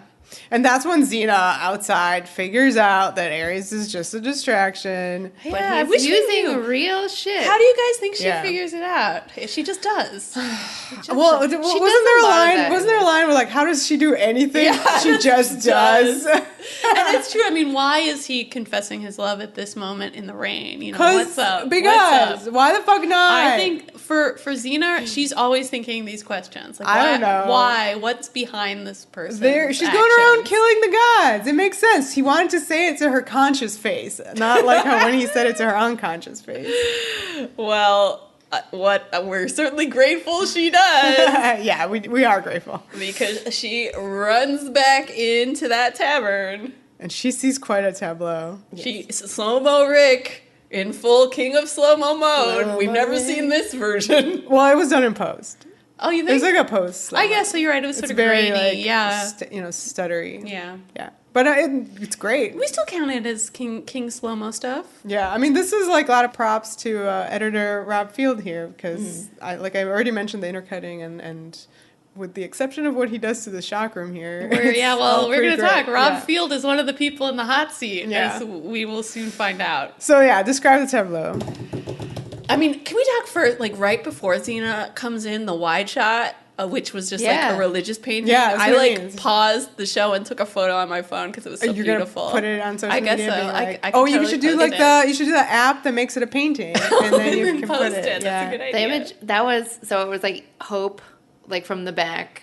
Yeah, Hope on the right. You see her back kind of leaning over, on the being table. like, you can do this, you can do this. Yeah. Eve sitting reading. Yep. Yeah, unaware of anything. Gabs with her Gabs raising the sigh above her head and then flanked by the three Furies. It's just such a beautiful tableau. Gorgeous. Oh my god. So yeah, Xena busts into this. Yeah, she does. Gabs, with post-production slow-mo, brings the sigh down. Yep, and she stabs her. McStab. Yep, she stabs Eve in the back. I think there's a lot of thunder and lightning as this is happening. Yeah, and then Xena. So I love that Xena runs in late. I do. Yep. I always love that. Whenever she fails, it's so great. Yeah, she knew something was going on, but she did not know fast enough. So she sees that moment and she screams "No!" and reacts. Yeah, instinctually just throws that reaction. Throws that chakram. Yeah. And it hits Gabs right in the back of the head. This is a single shot. You see Xena in the back throwing it. The chakram goes towards the camera and just bangs into Gabs' head. She like jerks and like falls over, and you see like this because her hair is so blonde. You really see that blood come down her head. She falls good. She's got a good flop. Yeah, she grabs Eve's butt. I don't know. I didn't notice that. She kind of like falls on Eve and then falls. I like the flopping. It was fine. Oh, I liked the catch of the chakram much better. All right, talk about that. I was going to say who doesn't, but I feel like many people. Well, she, sometimes she just catches the chakram, and then sometimes she just catches it with like ferocity. This was one of those moments. Yeah. And what she caught was a chakram that is bloody and full of brain chunks. It's like clots. Yeah. It's got chunkiness. I don't think it's brain chunks. It's not brain chunks. I think it's blood clots. Yeah, whatever. Hair. It's important to note she hasn't actually like cut her brain. You don't know what she's. They didn't do a brain scan. I don't think they that's just what dabbed at her. But you get a good look. It's good. It's good. It looks real nasty. Yeah, I must say, and it's shocking because that was Gabrielle. That's what that was. Gabrielle. That was definitely Xena throwing a chakram at Gabrielle's head. Yep. It's not good. It's not a good thing for anybody to experience. Not Gabrielle, who's going to die. Not Xena for having done it and probably immediately regrets it, I would assume. Yeah, she does. You see it in her face. You see it. Yes. You see it. I was joking. Yeah, so that was a thing. So do you want to talk about the... Yeah, should we leap into the controversy surrounding this moment? Sure, yeah. So this was not the Xena scripted. The script called for Xena still in the courtyard with Ares to see through a window a threatening shadow raising a weapon over Eve. And that then she has the gut reaction of, gotta chakram this. Chakrams goes through the window. Then when Xena runs into the room, she sees that it is Gabrielle who she has chakrammed. So that way she's able to still do the dramatic head wound, but not know who it is she's chakraming. Just the way their set was built, I think they couldn't do this. They didn't have the window. They didn't have the shadow. It's hard to get a perfect, that's actually a really tricky thing to ask for a director to dramatize for you. So it's dumb. Rick was like, all right, I see in the script, Xena throws chakram. Should we read the specific quote? Oh, I know sure. Vera was cracking up. It was just funny. It's from the comment from like the DVDs, like an interview with him. So Rick says, like, it's in the script. Xena sees Gabrielle stabbing Eve, and she throws her chakram, splitting Gabrielle's head. Perfect. Perfect. That's what Rick took away from the script. So he was like, okay, since I can't do the thing with the window, like that's just not going to work with what we got, I'm going to restage this and it's going to be really awesome. So here's his defense of the way in which he chose to restage it. He said, this is great because this is something we haven't seen before. And I love any time we have characters like doing something new that's totally out of character. So I remember thinking, wow, this is going to be so great. What that we haven't seen before? What do you mean? Well, I think seeing Xena hit Gabrielle with the chakram. Like, that's such an extreme moment for the characters. He was really excited to do that. And I think so excited, in fact, that he wanted to like just do it for real rather than in this like, oh no, like mistaken circumstances. Yeah. So he blocked out this cool shot he was really proud of, where you could see it all in a single shot. Xena throwing the chakram at Gabrielle's head, which he felt was as scripted. He goes through with this and delivers this footage, and as you maybe can imagine, this became a huge problem for everybody. But not so much of a problem that they ever considered reshooting it, which is a bit puzzling. Right. Everybody went with this. Because it's good. It is good. But the implication, just from the defensive note that Rick takes here, is that Rob was really pissed off. Okay. This was not what he imagined. He didn't think it was right for the character. It obviously makes Xena, look scary and awful. That's what's good about amazing. But okay. AKA amazing.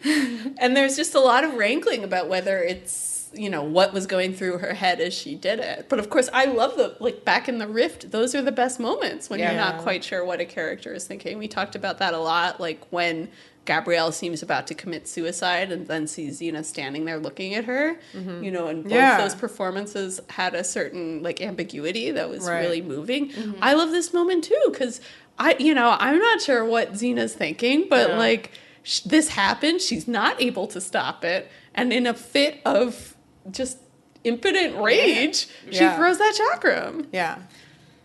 I mean, she certainly wasn't expecting Gabrielle to stab Eve. It turns out to be a good idea because she gives Gabrielle this head wound that seems to almost evict the Furies. Yeah. If it had been a more surface wound, she probably would have still been driven to the madness. This ends the curse. Yeah. So it's not like it's a bad thing in the long run. I might also argue that if she saw someone about to kill Eve through a window, she would have killed that person.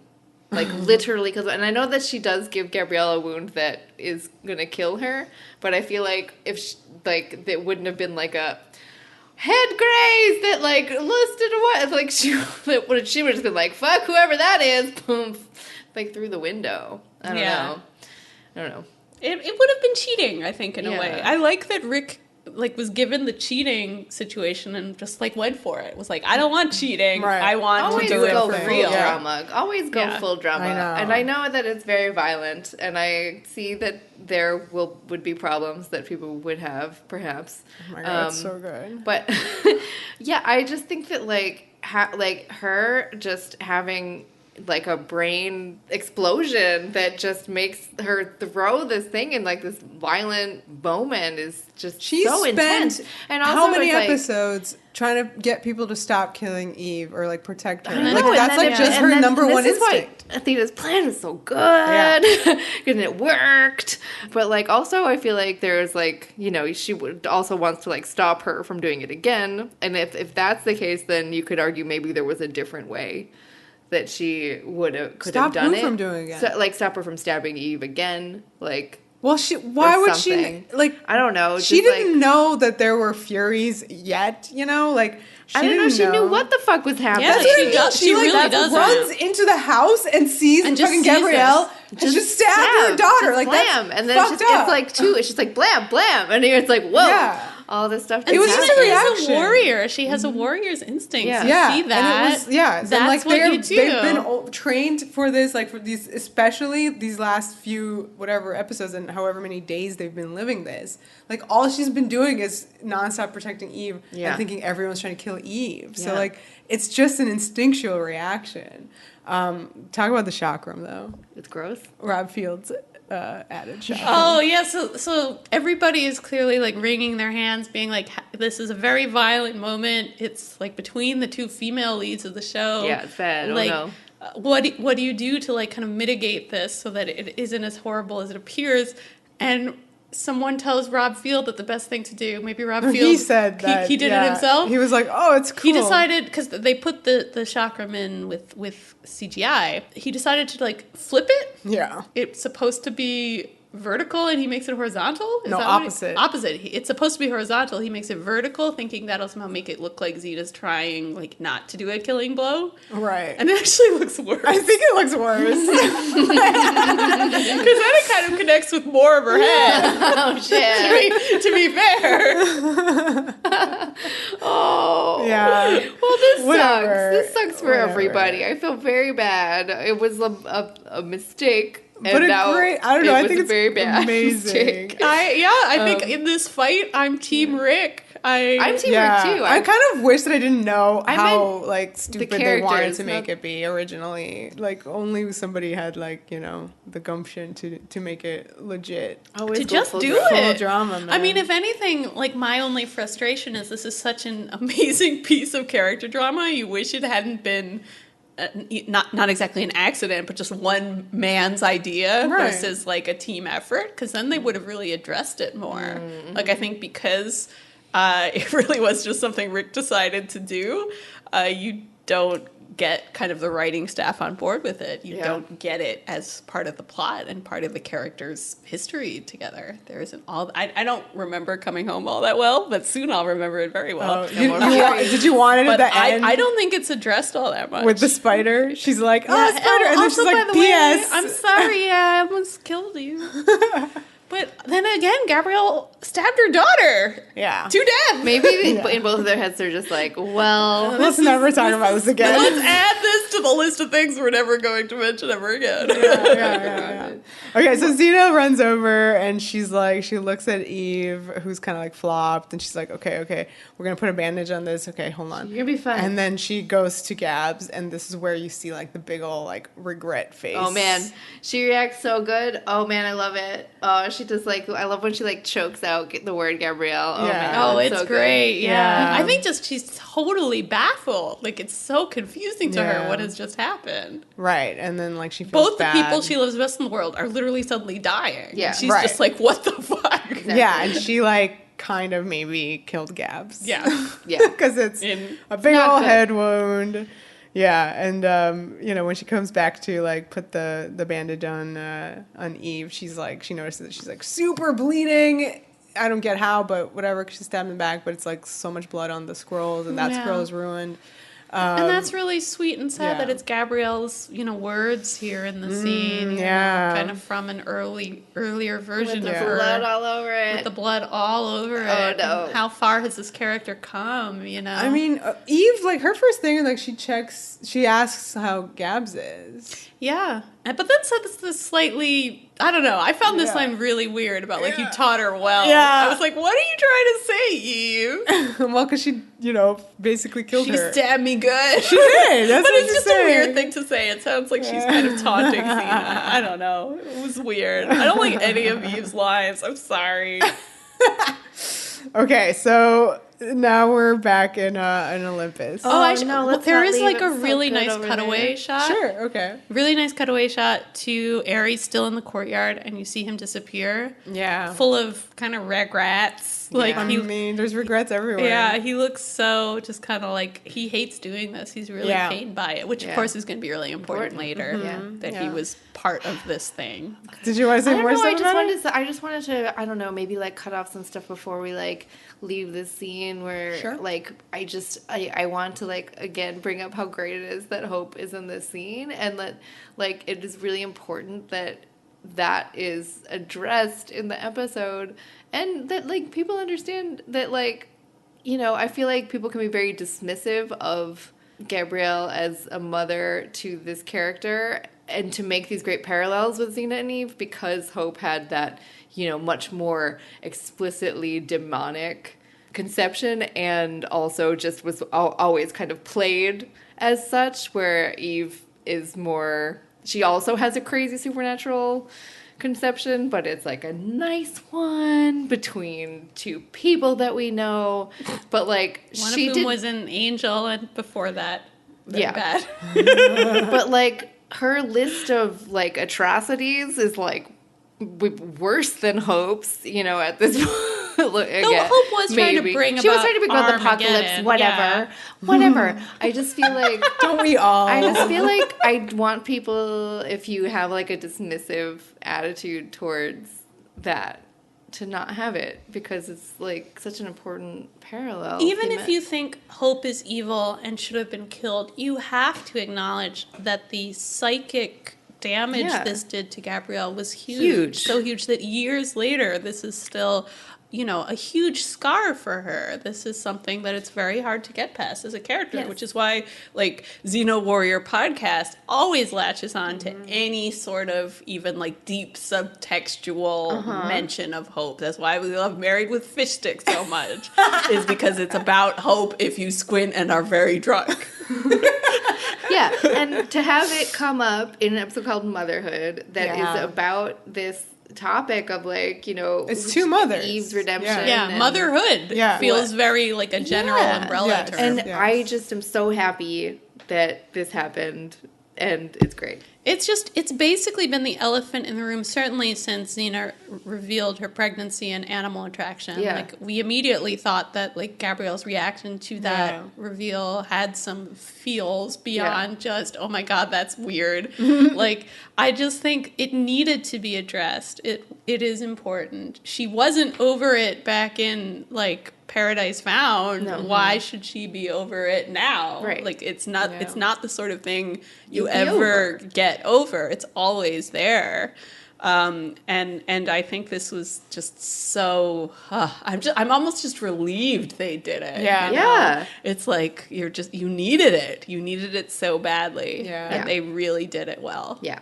I also just really love that, like, Gabrielle's psychology takes, like, center stage right at the end of this arc. Like, she's been playing, like, second fiddle for a lot of it, you know, being the supportive friend with the pep talks and the hope subtext. But, like, it's so on the back burner that, like, she can just be in the background, and you don't, you know, the character doesn't really get big moments. Right. And I really love that the first half of the season finale is really about Gabrielle. Yeah. Like, I appreciate that. In a season that hasn't been all that great for Gabrielle, I like that her stuff comes to the forefront in this spectacular way. It's good. You know what else is good? Olympus! Yes. Okay. So Athena turns to Ares, and she's like, you had one job! I know. How the fuck did you let Xena stop Gabrielle? You were just supposed to distract her. I mean, she didn't stop her. I mean, she was, I guess, supposed to stab her a lot. Like, more than just that once. And he's like, that's where he's like, how does Xena do anything? She just does. It's true. Yeah. He's not wrong. Athena's like, well, fuck. Now I have to do everything myself. Yeah. And so they have to launch, like, a full-scale attack, and they get right to it. They just in there. show up. Yeah. It's and Xena grabs the chakram again. Oh my God, yeah. Oh yeah. How's the chakram doing? The chakram is not doing well. It's dripping. Okay, so like I think she like wiped it kind of, but like on the inside part, it's like you can see this like slow, thick blood like drip down. It's messed up. Yeah. Oh no. So she's never been more dangerous looking. No, it threatening looks them scary. With this bloody chakram. It's so good. Ooh. Athena tries like once more for like a peaceful resolution, which I give her props for, but like, come on, lady. There's no way Xena's just gonna turn over you. So yeah, then we get a full-on fireball assault. Yes. Yeah. I mean, Athena's kind of confident, right? Because she's like, there's more of them. Yeah, 4-1, she says. Yeah. Not great odds. Right. But Xena's willing to take them. Yeah. I like the, like, close confines of this fight. So you just immediately have all these projectiles flying around, the chakram, all these different kinds of energy balls. Right. And like everybody's ducking. Things are just like ricocheting like 15 times around the room. I feel like this is a very different sort of fight than we've ever seen. Yeah, for sure. And again, like this is the kind of stuff that really requires like a good editor, because he's finding coverage of like all these people and like showing them in the room and like showing their reaction shots, and like everybody had to be shown ducking from that chakram. Because Xena's like, eat chakram, bitch, and she throws the chakram, it splits and it starts being like a pinball, like a pinball machine. Double pinball. Yeah, everyone is like freaked out by it. Everyone's like trying to avoid it, including Xena, who like ducks down behind this table. Oh yeah, I love that she like hits the table with her feet and turns it into cover. Yeah, so like she and Eve are like. And unconscious Gabs are like hiding behind this table. And then Aphrodite appears, and she doesn't even like look or register Xena. Like her eyes are only on Gabs. Yep. Oh my God, so good. And then like Xena immediately whips out his dagger, and she's like, no, I'm just here to help. I want to help. Yeah. With her like black gloves. Right, she's those opera gloves. She's got that outfit This when you first see her black outfit? Yeah. I think maybe it was there in the previous scene, but like this is you get a real nice view of it here. It's so good. I love it. So Xena lets her help her, and Aphrodite teleports Gabs into the other room. She teleports her right into her lab, which is great. Yeah. Hashtag Gaphrodite. I mean, this is so nice. Gaphrodite's sailing in like the most dramatic circumstances. Her comfort. Yeah, that's good. Yeah, she's like dabbing. She's being very gentle. Yeah, dabbing at her big brain wound. Oh no, we can talk about this some more. So back in the like main tavern room, things are heating up. Literally. Oh. Because I guess, I don't know why he gets the credit for this, but Demios sets Eve on fire a little bit. Oh, man. And Xena has to put her out. I'm glad you guys have all the details of this, because I really don't. I was just like, well, there's so much happening. Action. Fight. I gotta say, this ep is like wall-to-wall action, but in also a good wall-to-wall drama. Yeah. This is just such a perfect combo of action and kind of character drama. Like every action moment feels like it really matters for the characters. You know, it isn't just like there to like be like, now we're an action show. Right. So Hades like throws this fireball, and Xena grabs a shield, and it's so powerful that it like sends her flying. So Eve is there, clear shot for Hades, super unprotected, and he kind of like he should have just taken it. I know, instead of slowly meandering over and lurking over her and being like a dick. And he like deserved it in this moment. He winds up for like his, killing blow. But Xena, I mean, she doesn't have her chakram. That was a big deal. Chakram's gone. What does she have? She sees some alcohol. Some Meg's booze. That's true. Meg gets a little assist here. Yeah, and she has many skills, and she has one skill that Eli does not have. She can breathe fire. This is the first time all season that she. Yeah, it's been so long. I don't even know when the last time was. Yeah. And this is like that super CG one, but whatever. When did they start doing the CG? I don't know. I think when the show became a hit, probably season 3. Okay. Yeah, when the insurance on her started going up. When this one after the accident. Yeah. Oh no. Well, this one goes like straight at the camera, which is cool, but it's also very CG. Yeah. At least we get like one more real one. Yeah. Oh God. Yeah. I just love how the show knows that this is something you haven't seen in a while. You really get like a wind up to it. Her grabbing the like jug and like putting it together, like taking the sip. You know what's coming. It's such a great moment. And in the midst of all this, Xena reacts to it with a little snicker, like a little self-satisfied. Like, she enjoyed that. Yeah. It's very small, but it's there, and I really liked that. Yeah. Like, maybe she shouldn't be enjoying anything right now because there's a lot of shit happening, but I liked that she enjoyed doing that. And you could see. Well, what she does is I thought Hades, like, this was one of the more violent. Gruesome death. Violent deaths, because he gets like super on fire and he runs around the room for like what seems like an eternity. And all the gods get coverage of their just like horror. Just watching this. Like they watch him die. Yeah, this is just horrifying for them because it's man, it is slow. The music like gets really intense once he sets on fire. You get this kind of like, dramatic choral. Yeah. It's a big deal. It's beautiful, and I really love that this is something that Xena does that Eli can't do, and it was like written in the scrolls. It's like, that's not Eli, that's Xena. So she takes. That's a really I never put that together. Yeah. Breathing fire. Yeah, that's a really clever way of setting it up. That's awesome. She takes Eve and she like dumps her in the room with Aphrodite, and she's like, Aphrodite, just take care of her too, okay? Babysit. I love Aphrodite's reaction. She just glares at her. That was so cool. It's so good because there's so like much tension. Because I mean, don't forget Aphrodite. While she's being nice right here, she's still a god. She's still a god. She has the upper hand here. Killing her family. Yes, exactly. And you have the, of course, dramatic, thunder, lightning on her to make it slightly be, but this was, once again, such a great use of this character who you always see as being sort of goofy. Yeah. Having a moment like this of internal conflict, it's just so satisfying to see her in this light. And they look at each other. Yeah. It's big. So back in the front room. Yeah. I love this stunt move Xena does. She does a side cartwheel. Oh. You wanted a cartwheel. You got one. I actually don't. Yeah, I don't like it. I don't like really the side wind up because I like because it's Lucy. I just feel like you see Lucy doing the definitely about to do a cartwheel. You see the rest of it. I don't know. I just like it. Cut to Zoe flipping around. I mean, Zoe's flip is badass. Yeah. Especially because the way she avoids all the various flaming ball things. Yeah, I mean that happens. We have Artemis.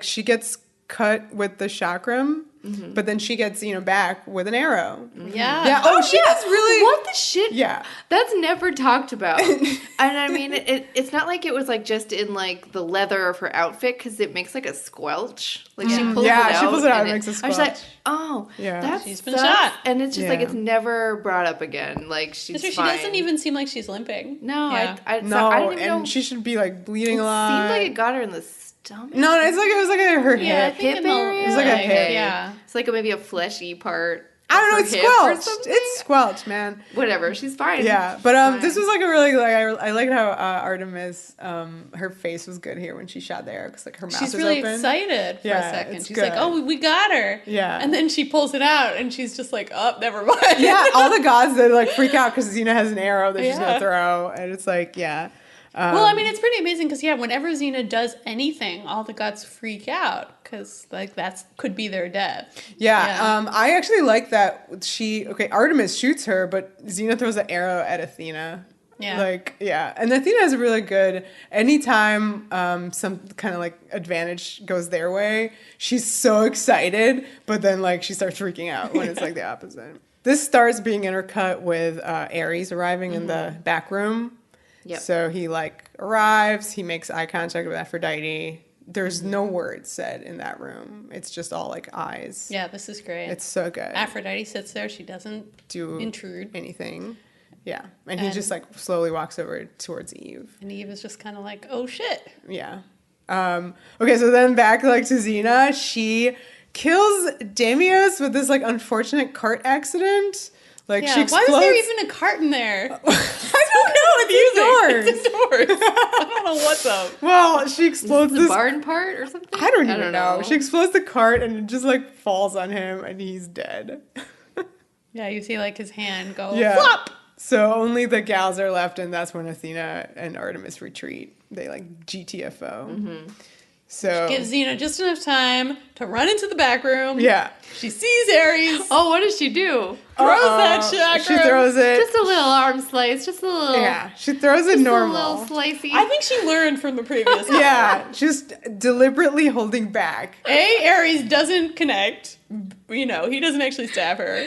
Yeah. B, she learned. Yeah. I saw a lot of people on the internet comparing this to what she does to Gabs to be look, she loves Ares more. Oh, Jesus. No. Who said that? I think she would have not hit, if Gabs was just doing the raise, she wouldn't have murdered her. No, she would have been able to disarm her. She would have, disarmed her. I think, I think she should have cut Ares' hand off here, personally. I think that would have been really cool. You would have grown it back. I don't know. Would he later? He's still a god now. But it's okay. Okay, yeah, I guess so. But so there you go. So I think it should have been shocking like that, where she should have cut his hand off holding the sword. That would have been really cool. But anyway, she grazes him instead, and he's like, "Ah, that's crazy! I'm bleeding." Yeah, he freaks out.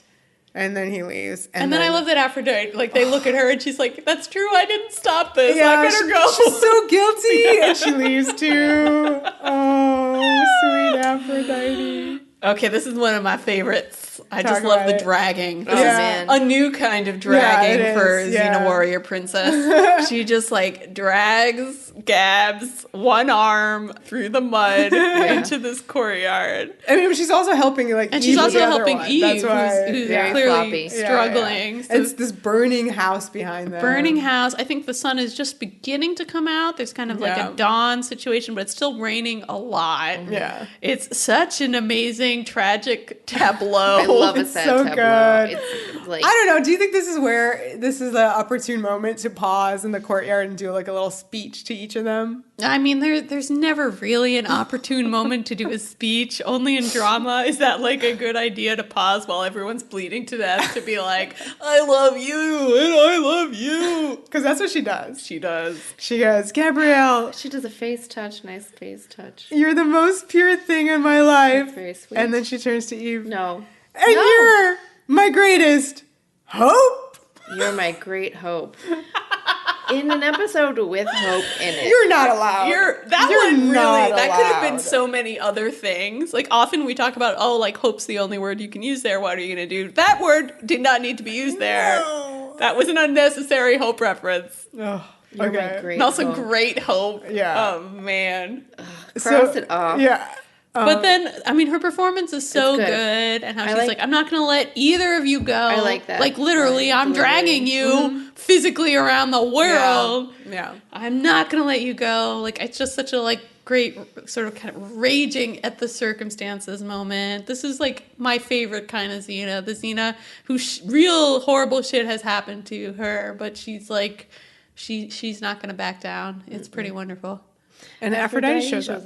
And I like the way she says so sad because it's very Aphrodite. Yeah. In this a little episode where sarcastic. she's kind of been very, but like so sad. Yeah. And she said she means it. But but it sounds it's the way her voice sounds. And this is where you really see that she's not wet, like from the rain. And this is there's a little bit of infoing in this scene where, Xena's just like, why don't you just cure them? And Aphrodite's like, I can only cure with them Athena's with Athena's blessing, and that's not going to happen, obviously. Yeah. And Xena just starts begging. Yes. Oh, it's great.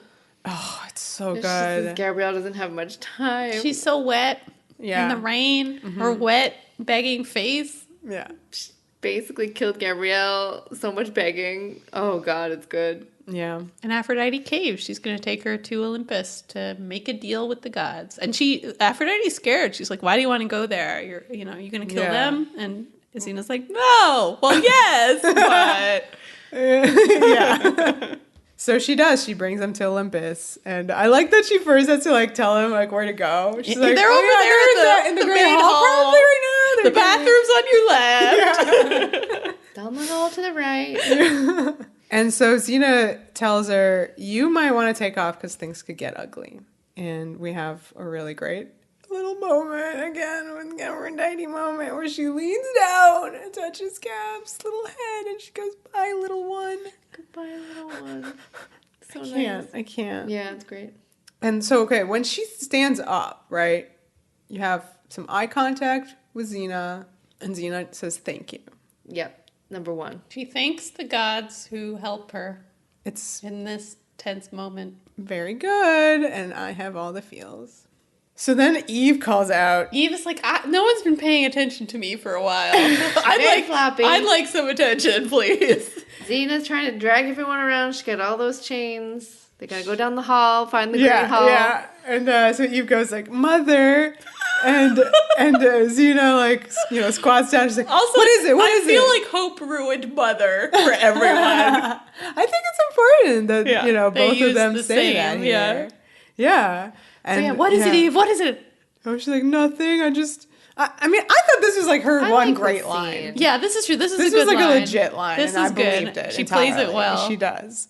She says nothing. I just wanted to say that because I've never said that before. And she knows she's dying, so to say it before she dies, that means a lot. Yeah. And then they have like a quick little moment. Xena says, I wish I had seen you grow up. I love when she does that. Hada. Like with Hada. It's just fucking funny. I love it so much. I bet you're a beautiful little girl. And then she's like, I was. Like that. Who says that? Damn. I've seen the pictures. I was cute as fuck. Okay, this line, man. She's like, I was. I can't even say it. I like spiders. What the fuck, you guys? I just like that they have this moment. I find it to be like just something that just came to her spontaneously in this moment where, you know, Xena is really just like, you know, sad that she didn't know anything about her growing up. And it was like this thing that came to her head and she said, I like spiders. It was just the first thing she thought of. It kind of was awkward. It's really funny and weird. And Xena says, me too. And they get this bonding moment of like, you know, it's clearly a scary kind of bug that most people don't care for. Yes. And I feel like it's a nice bonding moment between these two characters who have these kind of like dark pasts that like in their childhoods liked these kind of creepy crawlies.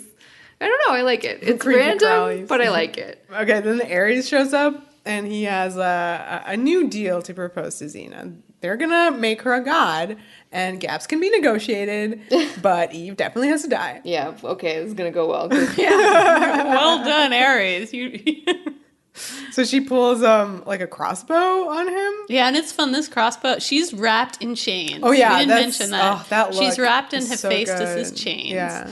So like she's kind of dragging these chains along too, in addition to the two people, and hanging off the chains is this crossbow. Yeah, well, I think Eve was holding the crossbow. Oh, really? I don't think Eve was holding anything. She was. But it's fine. Xena points it at him, and he like swaggers over, and he's like, you know, this is like the second time you've had this god-killing power, and you've never pulled the trigger on me. And she's like, pull this, and shoots him. She does not say that. It sounds like something she could have said. Yeah, it really does. She doesn't say anything. She just immediately shoots him, which is great. Yeah. It's a good timing moment. And then he's like, you shot me. Yeah. I'm the god of war. Nobody shoots the god of war. You didn't like it? I hated that part of it. And like, she quickly like wraps him around with the chains. Yeah. So he's like, you know, stuck, and she's dragging someone else now. She shoves him to the other room. Yeah, so her entrance into this room I find so funny, because she basically has the entire cast of Xena Warrior Princess just kind of like hanging off her or being dragged by her. Like she's just like, yo. So you see Athena, who is in her throne, and she's kind of like, oh, I love the shot of her massaging her like forehead or her helmet. Forehead. Past done. She is, she's I feel bad. She's really pissed. I really do. Like, she had such a good plan. And then, you know, it's really important to point out that the hall is like so empty now. It's before, just her. The first time we saw it was like full of these gods. She's the CEO after everybody else has been like subpoenaed and hauled off to jail. Oh shit. Yep. So Xena proposes her deal. She's like, you should heal Eve and Gabs, and then I'll leave you alone. I really love this silent look between Athena and Ares. When Ares gets pushed into the room, like Athena does like the biggest eye roll at him. Yeah, I mean really, she just like shakes her head. Yeah. She's just like, come on. I know. In the back, you see that Artemis kind of appears, and she like aims her arrow, and Xena doesn't see her, but Athena does. So Athena's like, ha ha ha, no deal. So Artemis fires her arrow. Xena catches one arrow. Whee! Artemis fires another arrow. Xena catches the other arrow. Artemis panics, spins around. Like looking for someone to help her, She has an entire quiver of more arrows instead of shooting some more. she just fucking loses her shit, and then Xena throws these fucking arrows at her and kills her. I don't get it. Oh. Yeah. This is a pretty stupid death This scene. is like the second worst one since Hephaestus. Like, there's just no explanation for why she didn't fire more arrows. Like, it's really absurd. So then Athena attacks, and they have like this big old fight. She does like the Superman flight pose at her. Yeah. You know, they fight big time, and as they are doing so, it's intercut with Eve passing out. So that's something that's happening. And then Ares, who's like sitting around in those chains, like notices that, and he kind of is like, I don't know, getting some ideas of some sort. Yeah, he starts crawling towards them. Yeah. So Xena gives Athena an ultimatum. She does this cool move. I think this is around the time of the ultimatum. Sure. Otherwise, cool I just am going to stop you and tell you about this cool move she's going to do later. Okay. Where she flips upside down and like puts her palms against Athena's sword. Katie, all of my fave fight moments everybody else hates. Okay, good. She like literally grabs the sword with her palms and then like flips back over and has it. They do a lot of it's real cool. They do a lot of like switching the sword between each other. Yeah. Then for a second you're like, oh shit, like Xena's really doing well, and then Athena just kicks it out of her hand. Right. Yeah. But you know, ultimately she gives the ultimatum. Where she says she's like, listen, goddess of wisdom, like either you heal my girls and you live in peace, or you die right now. And she's literally standing over Athena, who's like on her knees or something right now.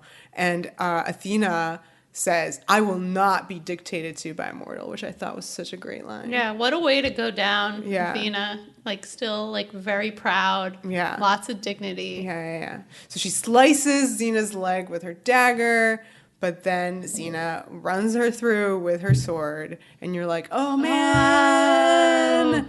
But nothing happens. Whoa! And I love Athena's face. Like you say, she always gets a look whenever anything good happens to her. This look is like 1,000-fold to her. She's like, yes, Xena has lost the power to kill the gods. Which means Eve is dead. We see her all just like curled up on the floor. Dead. Yeah. There's also just like the greatest like close up that might also involve some slow motion. I'm not sure, of Xena, just like with like lightning flashes. No, you just sort of see her reacting to Athena. Like all her close ups in this scene are so good. Yeah, because she's just so determined. Yeah, that's what it means. And she has that bloody nose. Oh yeah, the bloody nose is doing a lot of work. Does she have it yet though? I think she gets it in now. A second. Oh, is Athena about to punch her in the face? Yeah, because once Athena like does that thing where she like just steps back and like the sword goes right through her, it's fine. She starts feeling really good about herself and kind of gets that confidence back and beats the shit out of Xena. And this is upsetting. Yeah, Xena really is just pulverized. Yeah. And it's great. She gets that bloody nose, as you mentioned. So then Athena kind of like is looming over her with a sword. She does that thing where she like raises the sword really slowly, because that's how you roll as a god. Line. And then, I mean, I think it's legit, where she says it's a shame it had to come to this. Because, again, she never wanted to kill Xena. We think in some other reality, these two characters would have a really interesting relationship. They're so similar. But meanwhile, Ares, more parallel cutting. Yes. There's a lot going on here. Parallel cutting through. I mean, this episode is like MVP Electo and also MVP parallel cutting. Yes, absolutely. He pulls his hand out from the chains and then starts crawling over to Eve and Gabs, and then he kind of puts his hand, gets both hands, I guess, and puts them over their foreheads, and suddenly a weird gaudy thing is happening with some blue light. Shit's going down, and it's intercut with this big fight between Athena and Xena, and then finally you see Gabs' eyes open up, and then Eve starts stirring. So, oh shit! At that moment, Xena stabs Athena, and this time she hurts her. It works. Yeah. Which was so shocking because, again, like 2 seconds ago, like she didn't have that fucking power. And I don't think Xena does it knowing that it's going to work. She really just does it out of instinct and feeling. Yeah. And, I think it's the same. That. It's the same with when she threw that chakram at Gabs. It's just her instinct. Sees her opening. She stabs her in the gut. Oof, and it works. It's so shocking. It reminded me a little bit of Sacrifice, of Callisto's death. The kind of like unexpected stab in the gut. Totally opposite intentions of the character being stabbed. That's true. But the same director. True. Athena, I mean, she gets a pretty glorious death scene, I thought. Yeah. And she deserved it. Yeah, it's pretty fabulous. You not only get these like close-ups of the sword in her stomach gross. And her abs. Yeah, fabulous abs. You get all this bloody like, blood. abs. Yeah, so much blood. Oh, it's so good. And this character is just, I love her. Yeah. I do care about her, and I feel bad seeing her dying in this way. I agree. She deserved. She had her moment of triumph, and it's followed so swiftly by just the end. I know. Yeah, and so you have this like Xena takes the sword out and the close up of just Athena's hands like over the wound and like the blood coming between the fingers. So good. And she looks at Ares and she's like, "What the hell? Like, how could you heal them without my permission?" I love that this is her last moment alive, and she just needs to chew Ares out for like bad management again. Yep. This is the line that Vera doesn't like. No, the line I didn't like was like, "I'm the god of war." Oh, you didn't like that one. Oh, so you like this one. This is fun. This one's okay, great. Okay, I was just making sure because this one's fine. It was played well. Yeah. It's a funny line. Yeah, let's talk about it. But like how he does it is good. Yeah. So he explains that he gave up his immortality. He didn't heal them. He literally traded sort of his life for theirs. Yes. And I love that Athena just has a total like, what the fuck face. Yeah, she's just like, why? And he says, "I'm sorry, but I got a thing for her."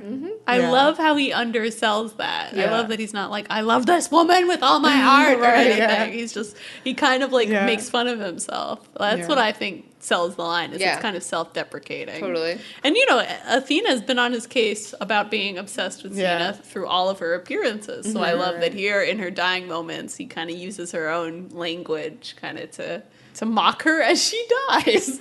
And she dies. Yeah, she falls over and falls into the mist, the clouds. Right, that's choking Renee O'Connor. Yes. Oh, yeah, you mentioned. Yeah, because it's like, I forget how they do it. It's like made of dry carbon. ice. Yeah. It's something you really shouldn't be breathing in, and Renee's lying on the floor for this entire scene, so she's just breathing that. Athena dies with like her eyes open, which was a shocking image. That's true. That doesn't happen on the show very much. No, but they would cut back to it. Like so again, like she dies. I love you keep seeing her body lying there. Yeah, and Olympus rumbles again, right? And you have like a lot going on. So like right now, Xena like runs to the girls and she like gives them a hug. Double hug. I love the double hug. But you have Ares in the background, kind of standing. He is the last god standing, literally here.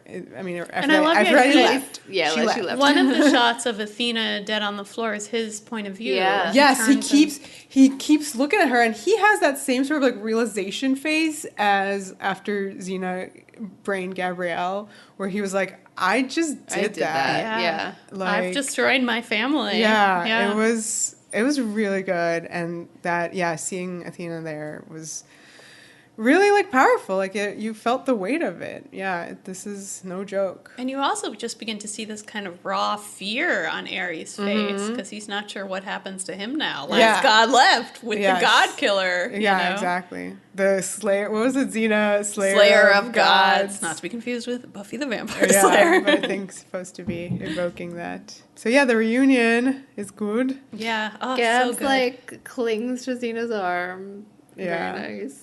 And so then Xena, also realizes something, and she stands up and has this, genuine moment with Ares. Yeah, and the tension is high. The camera kind of pushes in on both of them. Even at this moment, Ares is sort of like, what's she going to do? How's she going to kill me? How's she going to yell at me? What's going to happen? Yeah. And then she just says simply, Thank you. Yeah.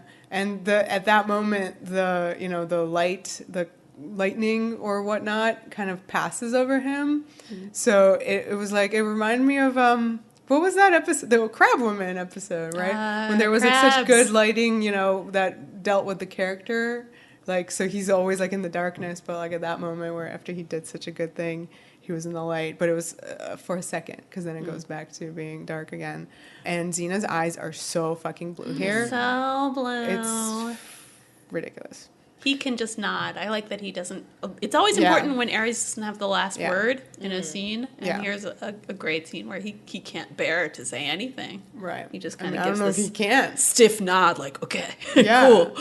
I feel like when I was watching that, I really wanted to know how they, like, leave this scene. Like, then we don't know anything. Yeah, it's it must have been so awkward. Bye then. Yeah.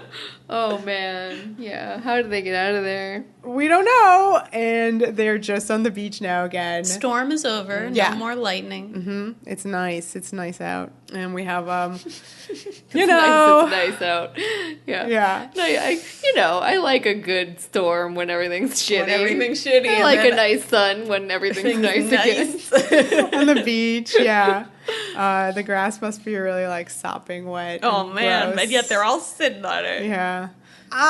Trigger warning, spiders, like, not great. It's big old one. You don't like spiders. I don't like them, and I didn't think that we would actually get a fucking spider in this episode when she's like, I like spiders. Yeah. I was amused by Adrian's story about this. How, like, they gave her the trigger warning. They asked her, like, are you allergic to spiders? Are you afraid of spiders? Like, do you have a phobia? And she's like, no, I guess I'm okay with it. Secretly very, very scared. I think Lucy gave her a heads up. She's like, just so you know, half the crew is just going to run away the second the spider comes out. So you be the brave one, because all these men making you do this are so scared of that spider. And she said that's exactly what happened. Like, everybody, like, all day was like, when's the spider coming? Oh my Anyone God. told you, Adrian, when's the spider coming? Just wondering, have you seen the spider? And then it came out, and everybody disappeared. Oh my God! It wasn't like it was like a poisonous spider or anything. No, it was just big, and also like I mean, down there, really Australia, New Zealand, like spiders are no joke. No joke. I didn't like it, and neither did Gabs. No, Gabs was side eyeing that spider. Oh my God! Yeah, it was like such a nice. It was like this nice moment between them, and you see Gabs like kind of appreciating the nice moment, and also being like ew. Yeah. So she's playing with the spider. She's kind of like giggling over it. It's meant to be sort of innocent and childlike. Like her second childhood, I guess, after being reborn. I don't know. It's a little odd. The first thing she does is go find a spider. Yeah, it's weird. It's all a little odd. Yeah, so... she's 25. She apologizes to Gabs for killing Joxer. Oh my God. She doesn't. She just says, Gabrielle, about Joxer,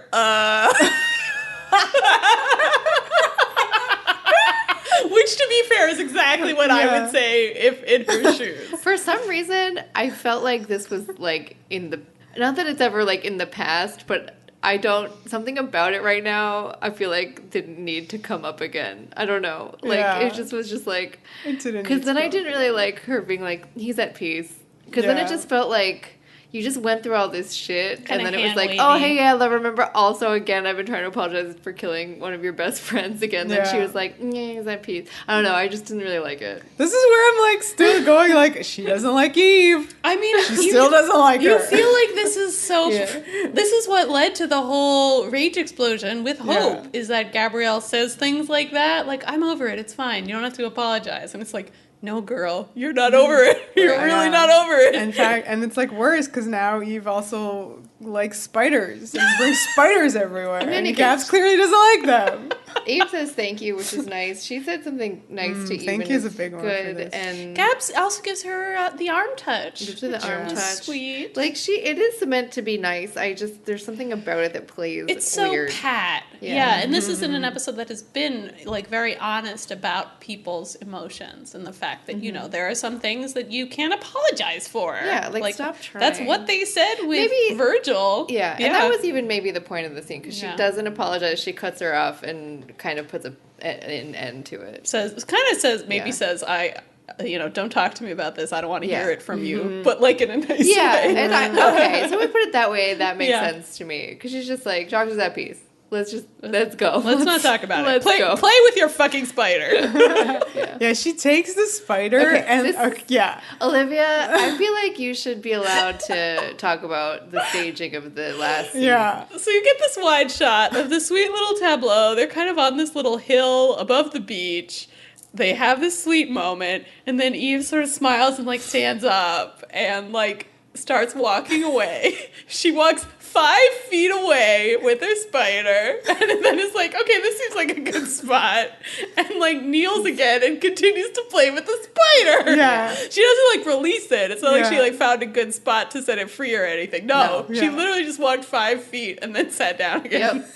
It was to get Xena and Gabrielle together away from Eve so they could have a chat with themselves and be positioned in the way that you get this really lovely shot of everyone to end the season with. However, it's just super bizarre that she got up, walked 2 steps, sat down again. I just gotta take my spider for a walk. Oh, okay, we're done.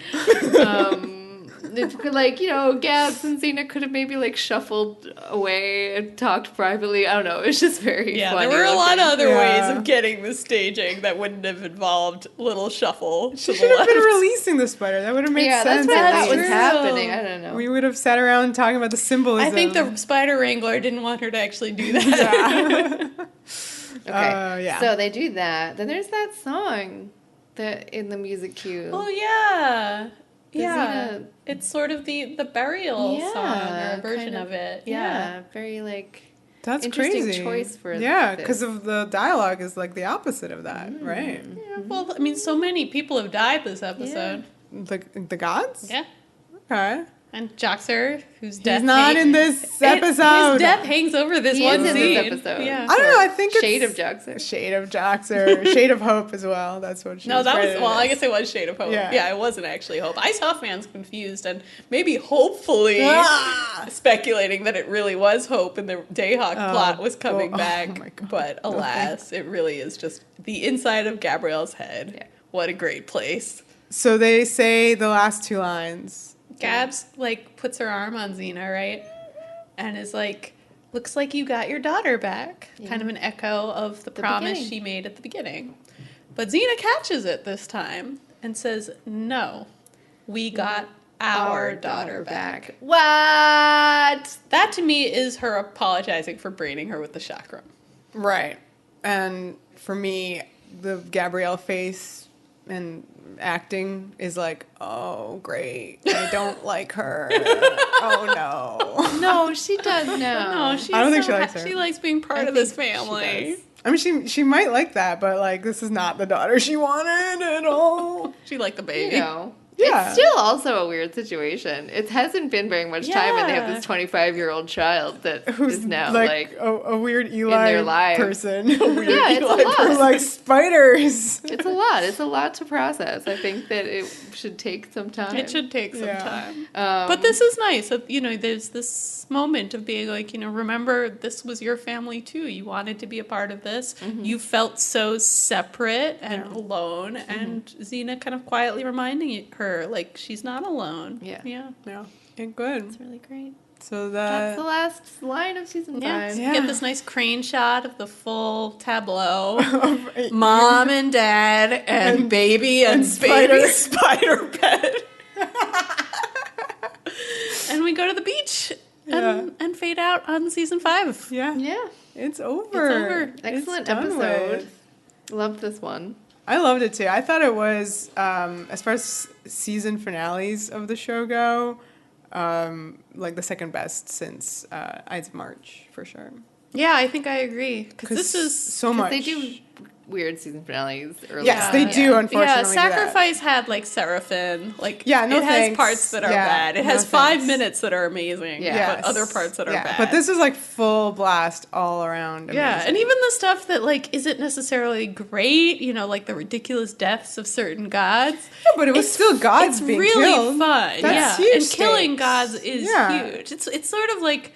It's so frustrating because I even, like, in this awesome episode, I'm like, this is just such a Hercules plot. Like, can't get over how Hercules-y it is. Well, I mean, because it's all about gods and, like, supernatural rules. Yeah, but it's in such a, like, intense way. Yeah, it's an intense personal It's in a way that makes it, about human choices and emotions. That's great. I think without the Gabrielle stuff, it really would have been a Hercules plot. Yeah. Oh, it's so good. Yeah, but adding that bit with the Furies, bringing them back in this really amazing way, and bringing back the rift in the process. It's just some of the best stuff. It's just so exciting. Yeah. And I mean, we were talking last week about how the show had lost so much heat in season 5, and like, can you ever come back from that? I think this is back. It came back. It just came back. Like, this was spectacular. And some of the most dramatic moments in the entire show. Yeah. I think we all agree that season 5 is not the greatest season. I think so, yes. But it really, really rallied. Yeah. It rallies at the end, especially this one. It's definitely the best of the last of the Eve. And they were all pretty good. That this arc was strong to begin with, and it really ends on a high note, so that says a lot. Yeah, how do you guys feel about season 5 now that it's in the rear view mirror? I feel good that it's in the rear view mirror, but like, I like the end. It's so good that it kind of makes you forget the, like, it really 18 episodes before. It's shocking to think that those bad ones were, like, in the same season. I feel like it gets back to basic principles, which is just like human drama. Yeah. Yes. Kill your daughter. Yeah. Season 3 realness. Well, exactly. And that was when the show was, like, really reached like, pinnacle, like, of excellence, and this brought all of that back, which was great. In the end. And you can literally, maybe, like, we haven't used the problematic jar. If you want to throw a coin in there just for, like, really, like, being super into, like, how violent that moment is between Xena and Gabrielle, but I don't think that you should, just because I really want to emphasize the fact that, like, when you have a situation like that to make the most dramatic choice is sometimes the best choice. And through a window would have just felt so dumb. Like, it would have just felt we would have like, taken it. Oh, no. Like, that's so... It's cheating. It's giving you... It's serving you up the dramatic moment you want, but without the human failing. It's allowing Xena to still be the good guy in that scenario. Yeah. And, like, that's great and all, but sometimes it's good to see this ugly side of Xena. I think it's important. This is an upsetting moment for everybody. We've seen the ugly side of Gabrielle all episode long with the Furies. Why not see a brief flash of just, like, you hurt someone I care about. But that's not even the ugly side of her, because she's being affected by the Furies. But don't you think that the Furies are working on something that's really there? Yeah, but if, like, you just literally took away the Furies and she just decided to do this on her own... I mean, that would never happen. Well, there we go. But yeah, I think that's what makes the Furies so impressive, is that they work on real feelings. Yeah, and also their, like, twirls are also impressive. Their twirls are very good, and their faces are so good. So great. Yeah. Electo, I love you. So I think we're going to go into a lot more detail about our season 5 feelings next week when we do the mailbag. That's definitely something I think we want to revisit, talk about episodes, like, kind of talk about character arcs in more detail. So that's something, if you have a particular question about any of that kind of thing, please send it to us. It will be very helpful, but we definitely promise to cover some of this stuff when we do our mailbag next week. For now, you can follow us on all the stuff and the things. XenaWarriorPodcast.com has all the links. Please go there to find I don't know, you could just listen to it there. It's fun. There's like, I don't know if you know this. Maybe you don't, because I feel like we don't talk about it. Like, every week there's a new quote from the episode. Yeah. The episode post, really fun. It's really fun to pick them. We always talk about it every week. Ooh, is it going to be, hello, mother? Maybe. Well. Ooh, there's a lot of competition. Thank you. Ooh. Thank you. Thank you. Maybe. That's a tease for next week. I like spiders. I think so. It's going to be I like spiders. Anyway, Apple Podcasts, that's the place where you can subscribe, rate, and leave reviews. We are on Twitter at Xena Warrior Pod. We're on Facebook, Tumblr, and Instagram at Xena Warrior Podcast. The power. The passion. The podcast.